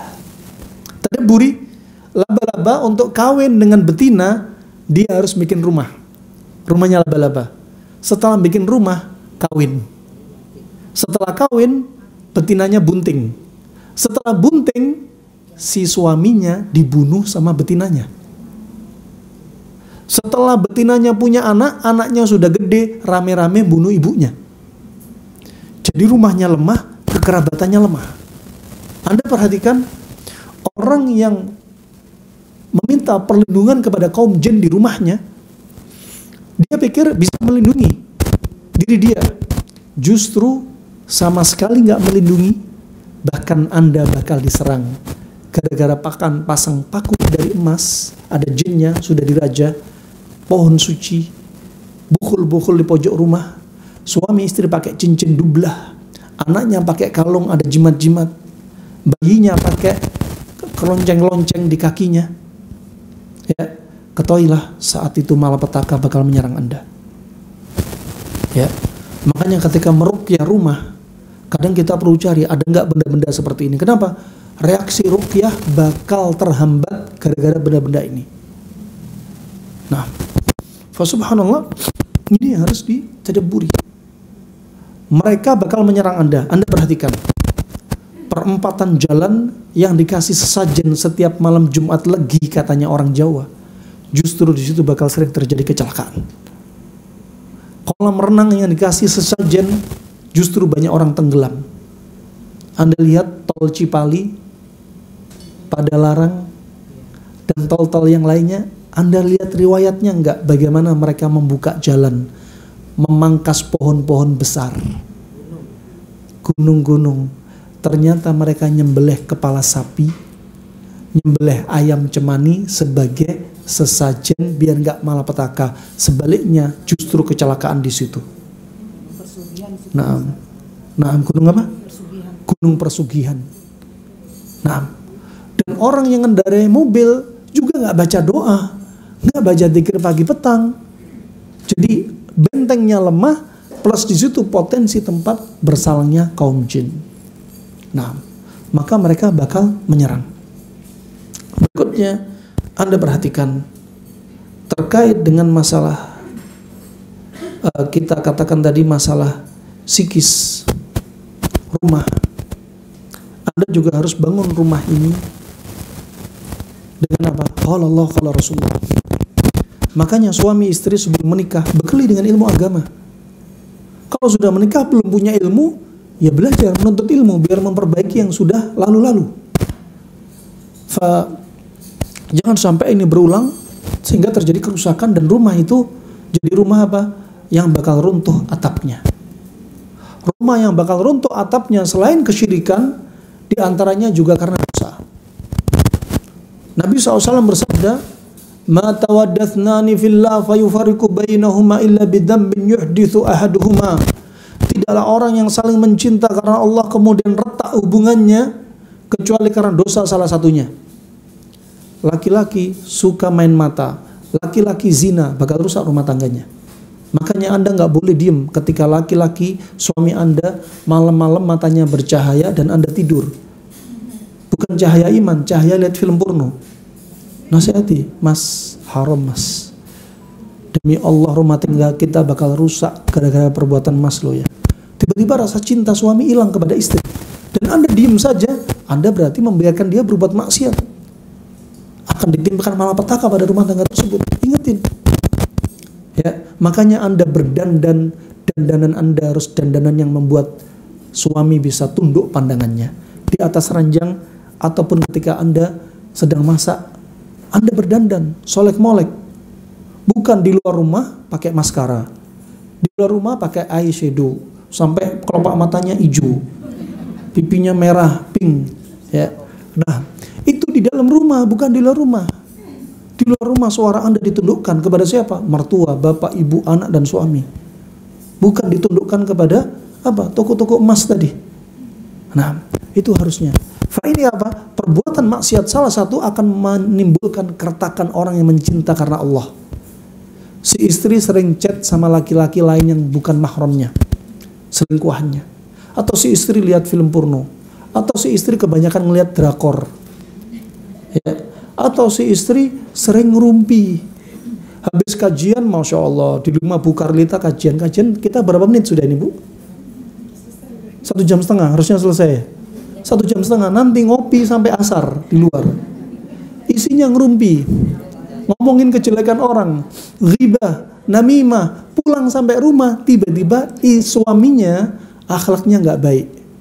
Suaminya marah-marah. Ketahuilah, bisa jadi karena perbuatan Anda di kafe ketika ghibah. Akhlak pasangan bisa berubah. Ya, pernah kami dapati juga rumah tangga ini, si ibu-ibu kena kencing manis. Gula darahnya 500. Anaknya autis, hiperaktif, satunya autoimun. Berobat ke dokter setahun tidak kunjung sembuh, ke herbalis tidak kunjung sembuh. Ini pasti ada sesuatu. Kita tanya, Bu, suami ibu kerja di mana Bu? Suami saya kerja bisnis ribawi Tat. Oh ya sudah. Berarti rumah tangga Anda sakit, rusak, hubungan juga rusak, penyakit fisik dan psikis gara-gara apa? Maksiat yang Anda lakukan, uang haram yang masuk dalam perut Anda. Ini harus diperhatikan. Ya, harus diperhatikan. Jadi masalah ini muncul gara-gara perbuatan maksiat.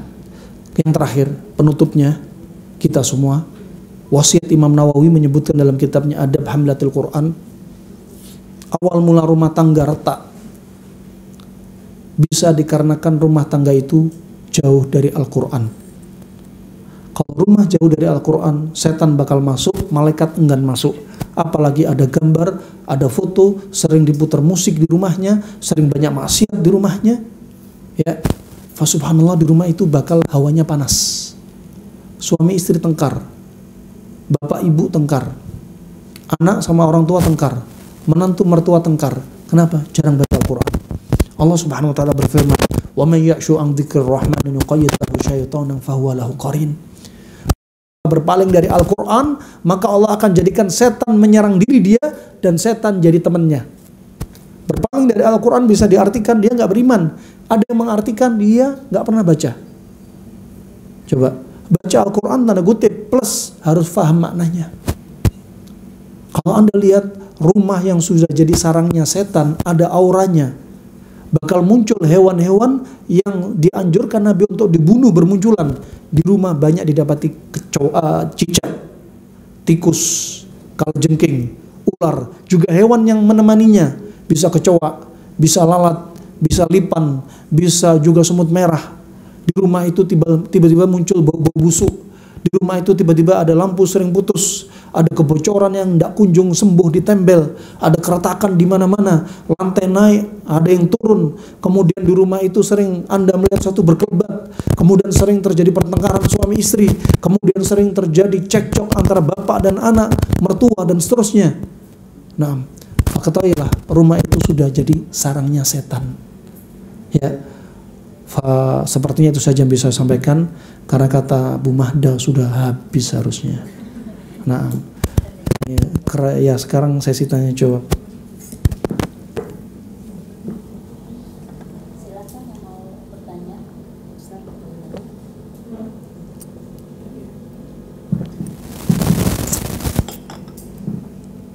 Assalamualaikum warahmatullahi wabarakatuh. Waalaikumsalam. Saya dengan Dara. Alhamdulillah baru pertama kali saya ikut kajian ini. Masya Allah luar biasa.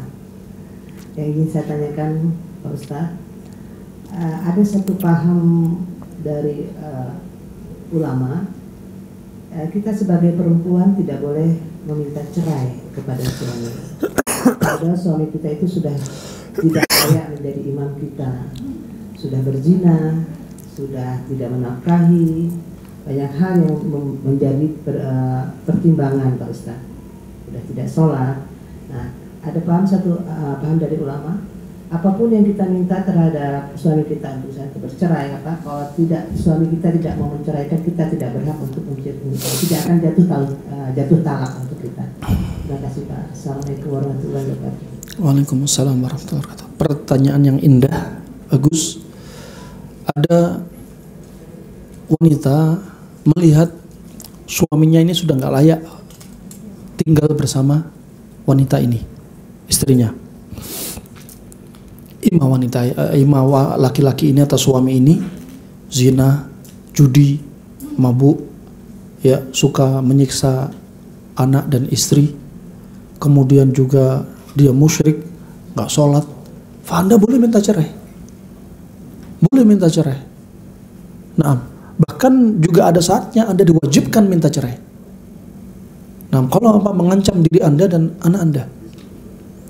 Tapi di sana kata cerai itu keluar dari suami. Walaupun Anda minta cerai 1000 kali, kalau suami nggak menceraikan, ya Anda nggak cerai. Tapi ada kasus saatnya Anda melalui wali hakim. Di sini alhamdulillah ada pengadilan agama. Anda lapor kepada pihak pengadilan.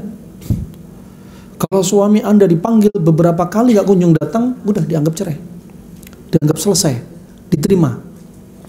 Ya. Wah, jadi apa? Harus dipanggil dan dia harus datang. Si suami harus datang. Kenapa? Karena dia pengadilan ingin apa? Ada islah. Kalau masih mungkin diperbaiki, silahkan. Masih masa iddah diharapkan untuk dia apa? Memperbaiki diri. Tapi kalau ternyata di pengadilan hakim memutuskan memang harus cerai, berarti cerainya melalui hakim.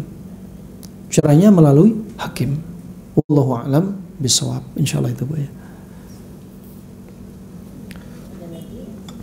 Dan yang perlu diingat oleh ibu-ibu, jangan sampai ibu-ibu mencampuri urusan putra-putri ibu yang sudah menikah.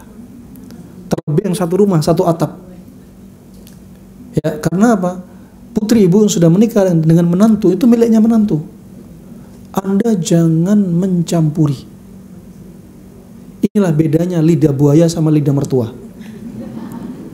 Lidah buaya sebagai obat, lidah mertua yang seperti ini jadi racun. Nah, makanya sebenarnya nggak lazim memang anak yang sudah menikah tinggal bersama Anda. Bahkan lebih baik dia di luar rumah menjauh dari Anda. Atau nggak serumah dengan Anda tapi di samping. Agar Anda tidak banyak campur tangan. Kadang menantu Anda enggan dengan Anda ketika ada punya kebijakan dengan anaknya. Dan si anak atau putri Anda ya harus lebih taat kepada suami dibanding perintah Anda. Dibanding perintah Anda. Ini banyak pintu perceraian yang membuat rumah tangga rusak ini gara-gara orang tua yang ikut campur. Ya, ini harus dilurusin, harus dibenerin. Ya, karena ada mertua yang sifatnya panas lembab, panas kering, ya, menguasai suaminya, menguasai menantunya. Nah, tapi apa? Jadi mertua ikuti syariat. Syariat menjadi apa? Barometer. Al-haq. Wallahu a'lam bishawab. Silakan. Assalamualaikum. Tadi menurut Ustaz, bila ada semut merah di rumah, di tempat saya itu padahal bersih ya, tapi seperti ada jalur lama sekali seperti semut hitam. Kemudian kalau tikus tidak ada gitu seperti itu, Ustaz. Itu yang kami herankan itu kenapa kok sebanyak itu semutnya, padahal tidak ada makanan sisa, tidak apa, sampah selalu dibuang, itu bersih. Seperti ada jalurnya seperti itu. Apa itu rumah termasuk yang ada gangguan jiwa seperti itu? Sering tengkar nggak di rumah, Mbak, Bu? Enggak. Sering lihat satu berkelebat di rumah nggak? Enggak. Sering ada lampu yang sering putus di rumah? Enggak. Ada aroma-aroma nggak enak? Sering di rumah? Enggak. Bau bangkai? Ya, dari atau jalan keluar, kebetulan misalkan sedang buka jendela di depan itu di jalan mungkin ada tikus mati kayak gitu, tapi bukan dari dalam rumah, dari luar aromanya gitu. Toib. Sering mimpi buruk nggak ibu sama suami? Enggak. Nah, bisa jadi itu cuma hanya masalah alamiah. Ya, rumah itu panas, jadi tempat kesenangan semut-semut merah. Ya, karena ada yang alami, ada yang nggak alami.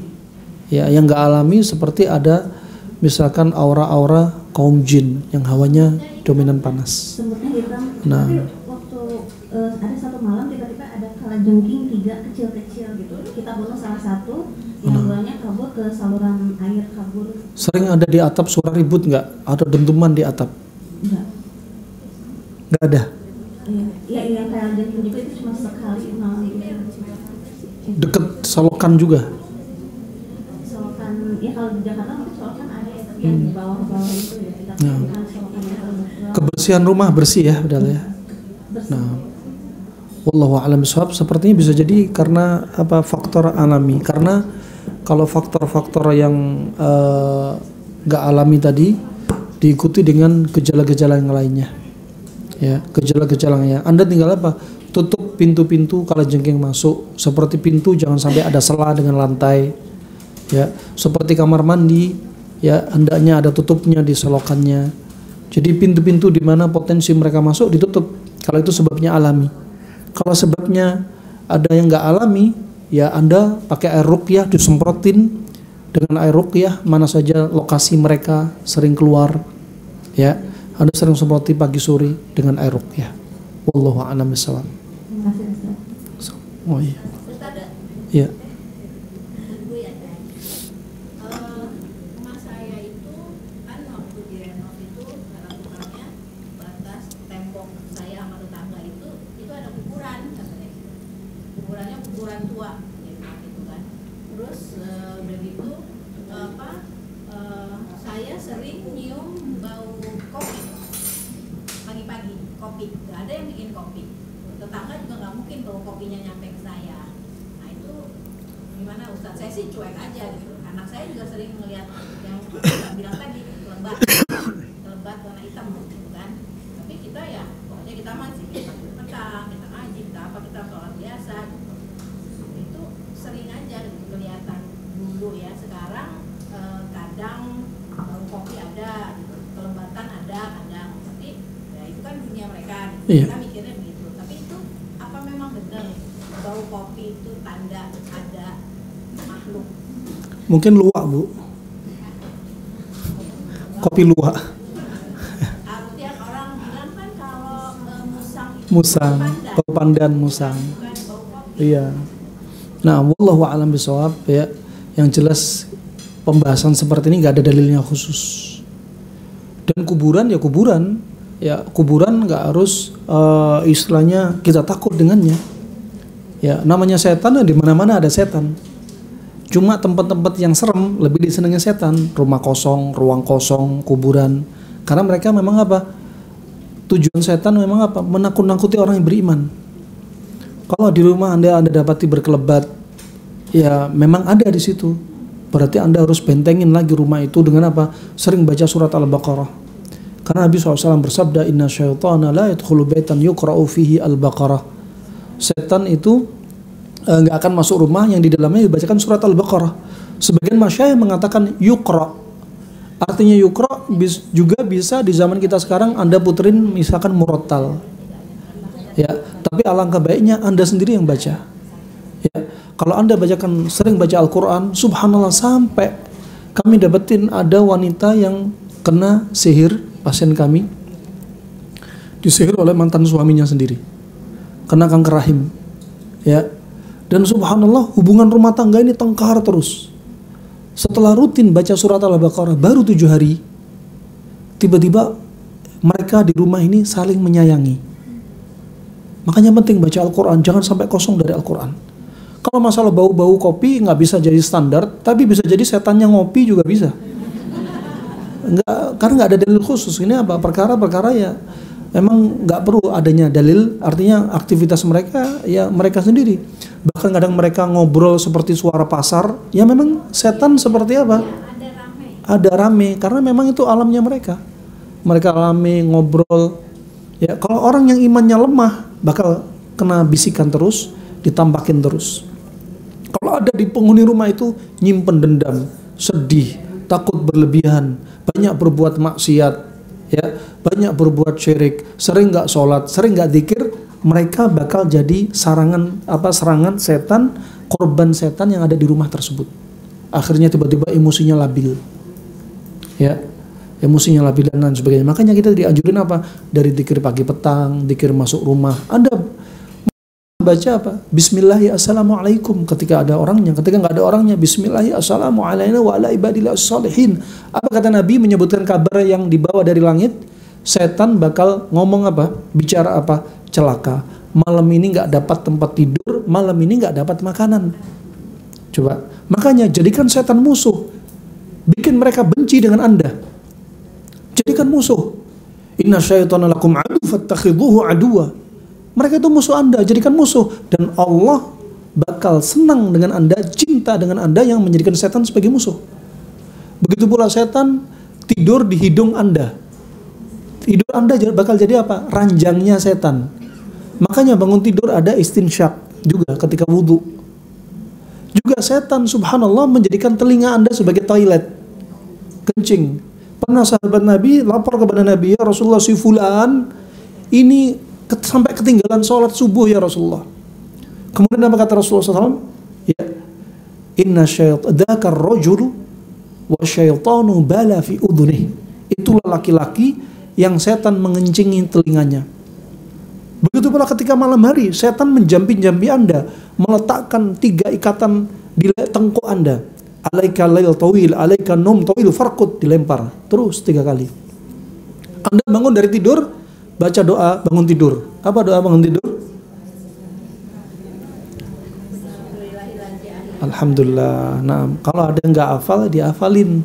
Jangan sampai sudah punya anak cucu nggak hafal. Hafalnya cuma Allahumma jannibna syaitan wa jannibi syaitan ma razaqtana. Nah, ketika baca doa ini lepas 1 ikatan. Ketika wudhu lepas ikatan kedua. Ketika sholat lepas ikatan ketiga. Apa kata Nabi? Fa'asbah thayyiban nafs nasyita. Esok harinya dia bakal jadi orang yang semangat, hatinya baik, good mood. Sebaliknya kalau ini nggak dilakukan, ikatan masih nyangkol di lehernya, esoknya akan jadi apa? Khabithan nafs, kaslana. Besoknya bakal jadi orang males. Kemudian apa? Bad mood. Hawanya etep terus, bete terus, mukanya abu sangkom toriro, mukanya masem, bangun tidur ngeliat suami mukanya udah cembetut, bukan cemberut lagi, cembetut. Nah, kenapa? Bermula dari itu. Wallahu a'lam bishawab. Insyaallah itu ya. Cukup? Ya.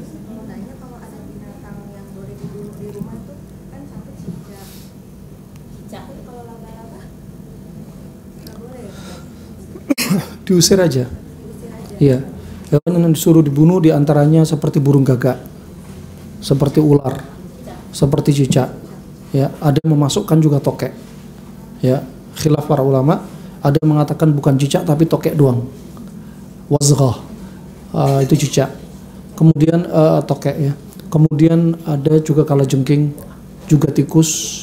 Ini diperintah dibunuh. Yang nggak boleh dibunuh seperti burung hudhud, seperti lebah, seperti katak, ini nggak boleh dibunuh. Ya, semut, ya. Tapi kalau semut mengganggu, boleh. Nah, diusir aja. Wallahu a'lam. Ya, disemprot atau diusir. Ya. Bismillah.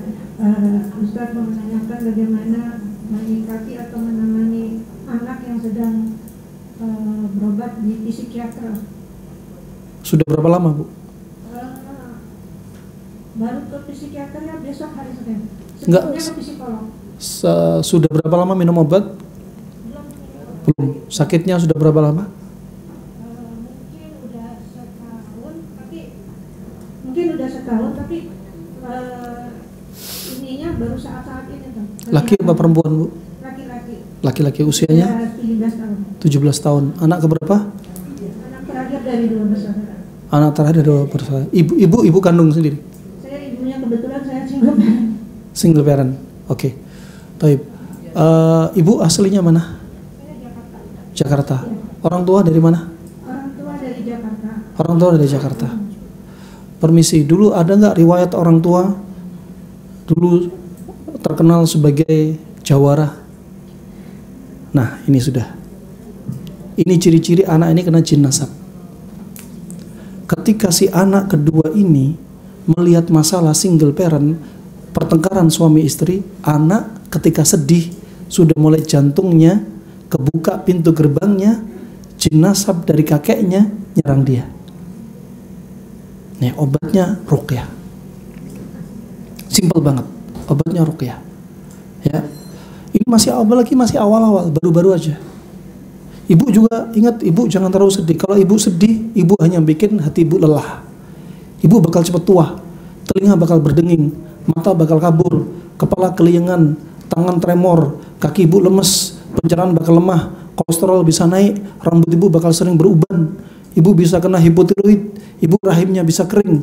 Nah, jadi ibu jangan celakakan diri ibu sendiri. Cerai sudah, ridho dengan qadha dan qadar. Kalau mau dicarikan suami, siap, saya carikan lagi. Masih banyak laki-laki, betul, untuk ngobatin. Berikutnya untuk si anak. Untuk si anak dinasihatin. Sudah meninggal, taib. Meninggal berarti anak jadi sedihnya karena meninggal. Taib. Ibunya, ini kalau ibu sayang banget sama suami, ibu bakal kena kencing manis ketika sedih. Ibu mata sudah kabur belum? Mata sudah mulai kabur belum? Belum. Ibu malam sering pipis enggak? Nah, coba ibu nggak usah banyak minum, nggak usah hidupin AC dingin-dingin. Kalau ibu masih sering pipis, ginjal ibu sudah lemah gara-gara sedih. Nabi Yakub kenapa matanya buta? Karena ditinggal Nabi Yusuf hampir 40 tahun. Ketika matanya bisa melihat lagi, kenapa? Ketika mencium aroma pakaian Nabi Yusuf. Hormon kesenangan naik lagi, kekuatan dia naik lagi, bisa melihat, dan yang terbesar adalah karena mukjizat dari Allah untuk Nabi Yusuf dan Nabi Yakub. Jadi ibu sekarang ditinggal suami. Ya, pasti ibu orangnya model ini, ibu kalau lihat suaranya tipenya dingin. Ibu sudah tipe dingin, kalau ngomong dia nggak akan bisa ngangkat. Dia ngomongnya lembut terus. Tipe dingin ditambahi sedih, tambah drop. Jadi ibu harus meng-up diri ibu konsumsi apa? Pemanas. Pemanasnya apa? Ashwagandha, ginseng India. Ibu bantu pakai talbina. Karena talbina mengobati rasa sedih. Disebutkan Nabi SAW dari Jabir bin Abdullah riwayat Imam Muslim. At-talbinatu mujimmatun lil fuadi tudhibu li ba'dil husni. Menghilangkan rasa sedih. Ibu juga diantaranya nanti konsumsi penguat pemanasnya, konsumsi kambing. Ya, protein hewaninya. Ya, kemudian karbonya, ibu boleh makan nasi, boleh. Karena ibu sudah dingin. Dan berikutnya, obatnya untuk ibu adalah pertama, ridho dengan qadha dan qadar. Sebagaimana Ummu Salamah ditinggal istri suami tersayangnya. Padahal Ummu Salamah baru saja diajarin suaminya dari Nabi, suaminya mengajarkan kepada istrinya. Setelah suaminya mendengar Nabi, kalau dapat musibah baca istirja, innalillahi wa inna ilaihi raji'un, Allahumma ajirni fi musibati wa akhlif li khairan minha. Sungguh kami ini hanya milik Allah, kepada Allah kami akan kembali. Ya Allah, berikan pahala kepadaku dan gantilah musibah ini dengan yang lebih baik. Ummu Salamah langsung mempraktekkan ketika sedih ditinggal suaminya yang menyampaikan hadis tadi. Kemudian dia mengucapkan ini dalam hati, bukan ujung lisan, tapi diambil dalam hati, yakin, ridwan qadha dan qadar. Ibu juga demikian, harus dalam hati. Ya, kalau ibu nggak ridho, ibu sedih terus sampai ada mengingkari takdir, berat dengan takdir ini, ibu bakal sakit. Ibu bikin hati ibu hanya lelah saja. Dan kalau ibu nggak sabar, kesedihan ibu nggak menggugurkan dosa. Jadi ibu harus sabar. Hakikatnya sabar, di awal musibah kena, dia langsung sabar. Dosa ibu digugurkan, ibu diganti yang lebih baik, kehidupan lebih enak, dan seterusnya, berkah, dapat pahala. Ummu Salamah akhirnya setelah dalam hati dijadikan Rasulullah digerakkan hatinya untuk meminang Ummu Salamah. Sampai kata Ummu Salamah, ya Rasulullah.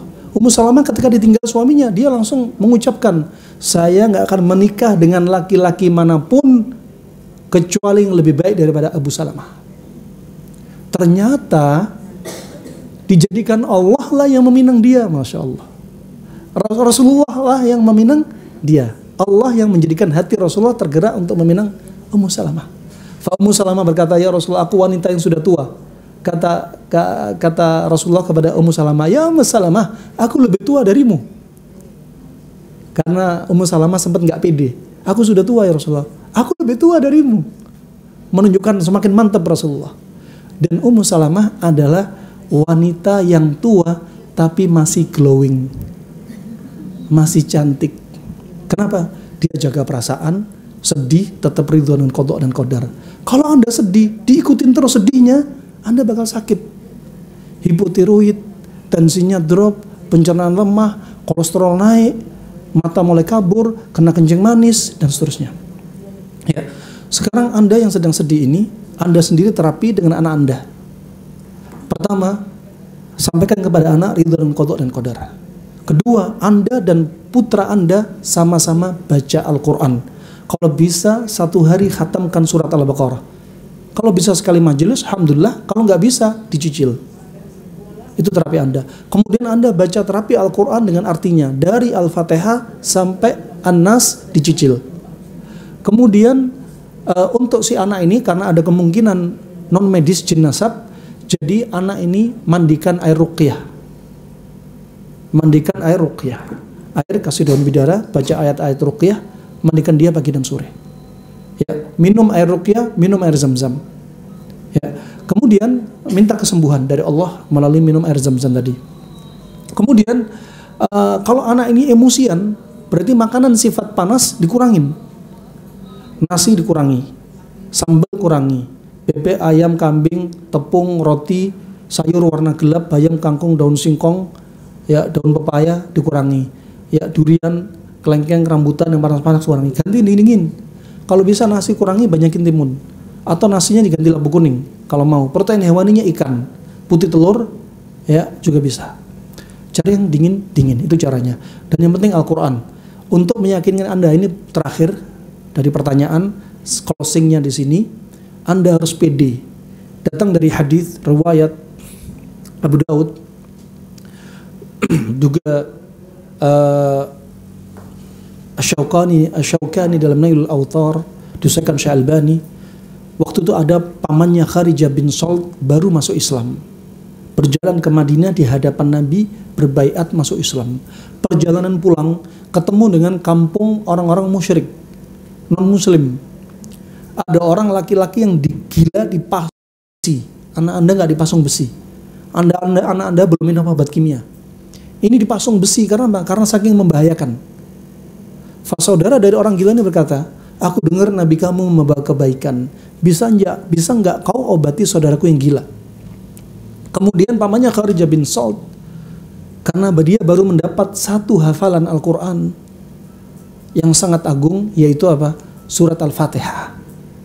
Dibacakan surat Al-Fatihah selama 3 hari, sehari 2 kali, diulang-ulang tentunya. Dengan izin Allah sembuh total. Anda perhatikan, kalau anak Anda gilanya bukan sembarang gila, ada jin nasab, maka Al-Quran lebih manjur lagi. Kalaupun gilanya gila hanya schizofren murni medis, itu pun juga bisa pakai Al-Quran. Tadabburi firman Allah Subhanahu wa taala, "Lau anzalna hadzal Qur'ana 'ala jabalin la ra'aitahu khashi'an mutasaddian min khasyatillah." Seandainya Al-Quran diturunkan ke gunung, gunung itu bakal tunduk dan bakal hancur. Kata sebagian para masyayikh, gimana kalau Al-Quran diturunkan kepada gelombang otak terlalu tinggi pada orang gila? Bakal tunduk. Anak yang autis hiperaktif bakal tunduk gelombang di otaknya.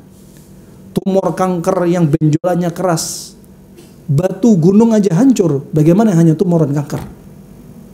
Nah, ini terapinya. Dan jangan sampai dia jauh dari Al-Quran terus. Al-Quran sebagai obat. Ajak dia baca Al-Quran, fahami artinya. Tadi sudah disebutkan, wa may ya'shu an dzikrir rahmani nuqayyid lahu syaitanan fahuwa lahu qarin. Barang siapa berpaling dari Al-Quran, justru setan akan menyerang dia dan dia jadi temannya setan. Kalau sudah hatinya kosong, kebuka karena sedih berlebihan, apalagi ada unsur mengingkari takdir, ya, maka setan apalagi potensi jin nasab nyerang dia. Fa itu insya Allah terapinya Bu ya. Nah, Kalau di rumah ada muncul hewan-hewan yang tadi kita sebutkan, semprot pakai air ruqyah juga. Cukup insya Allah pertemuan kita karena sudah adzan zuhur.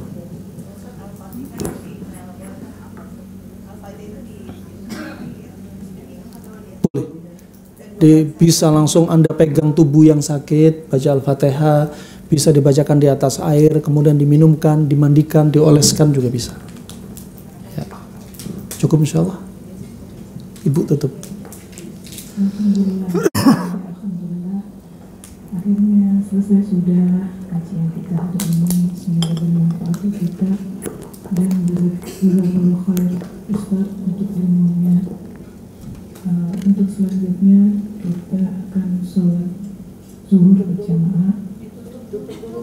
Ya, Ustaz bisa menutup kajian hari ini.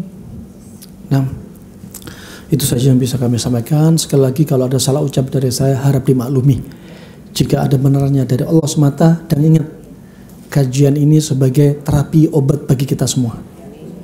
Ada seorang ustadz kibar, setiap sebelum kajian yang hadir ibu-ibu ini sampai 2.000-3.000 orang.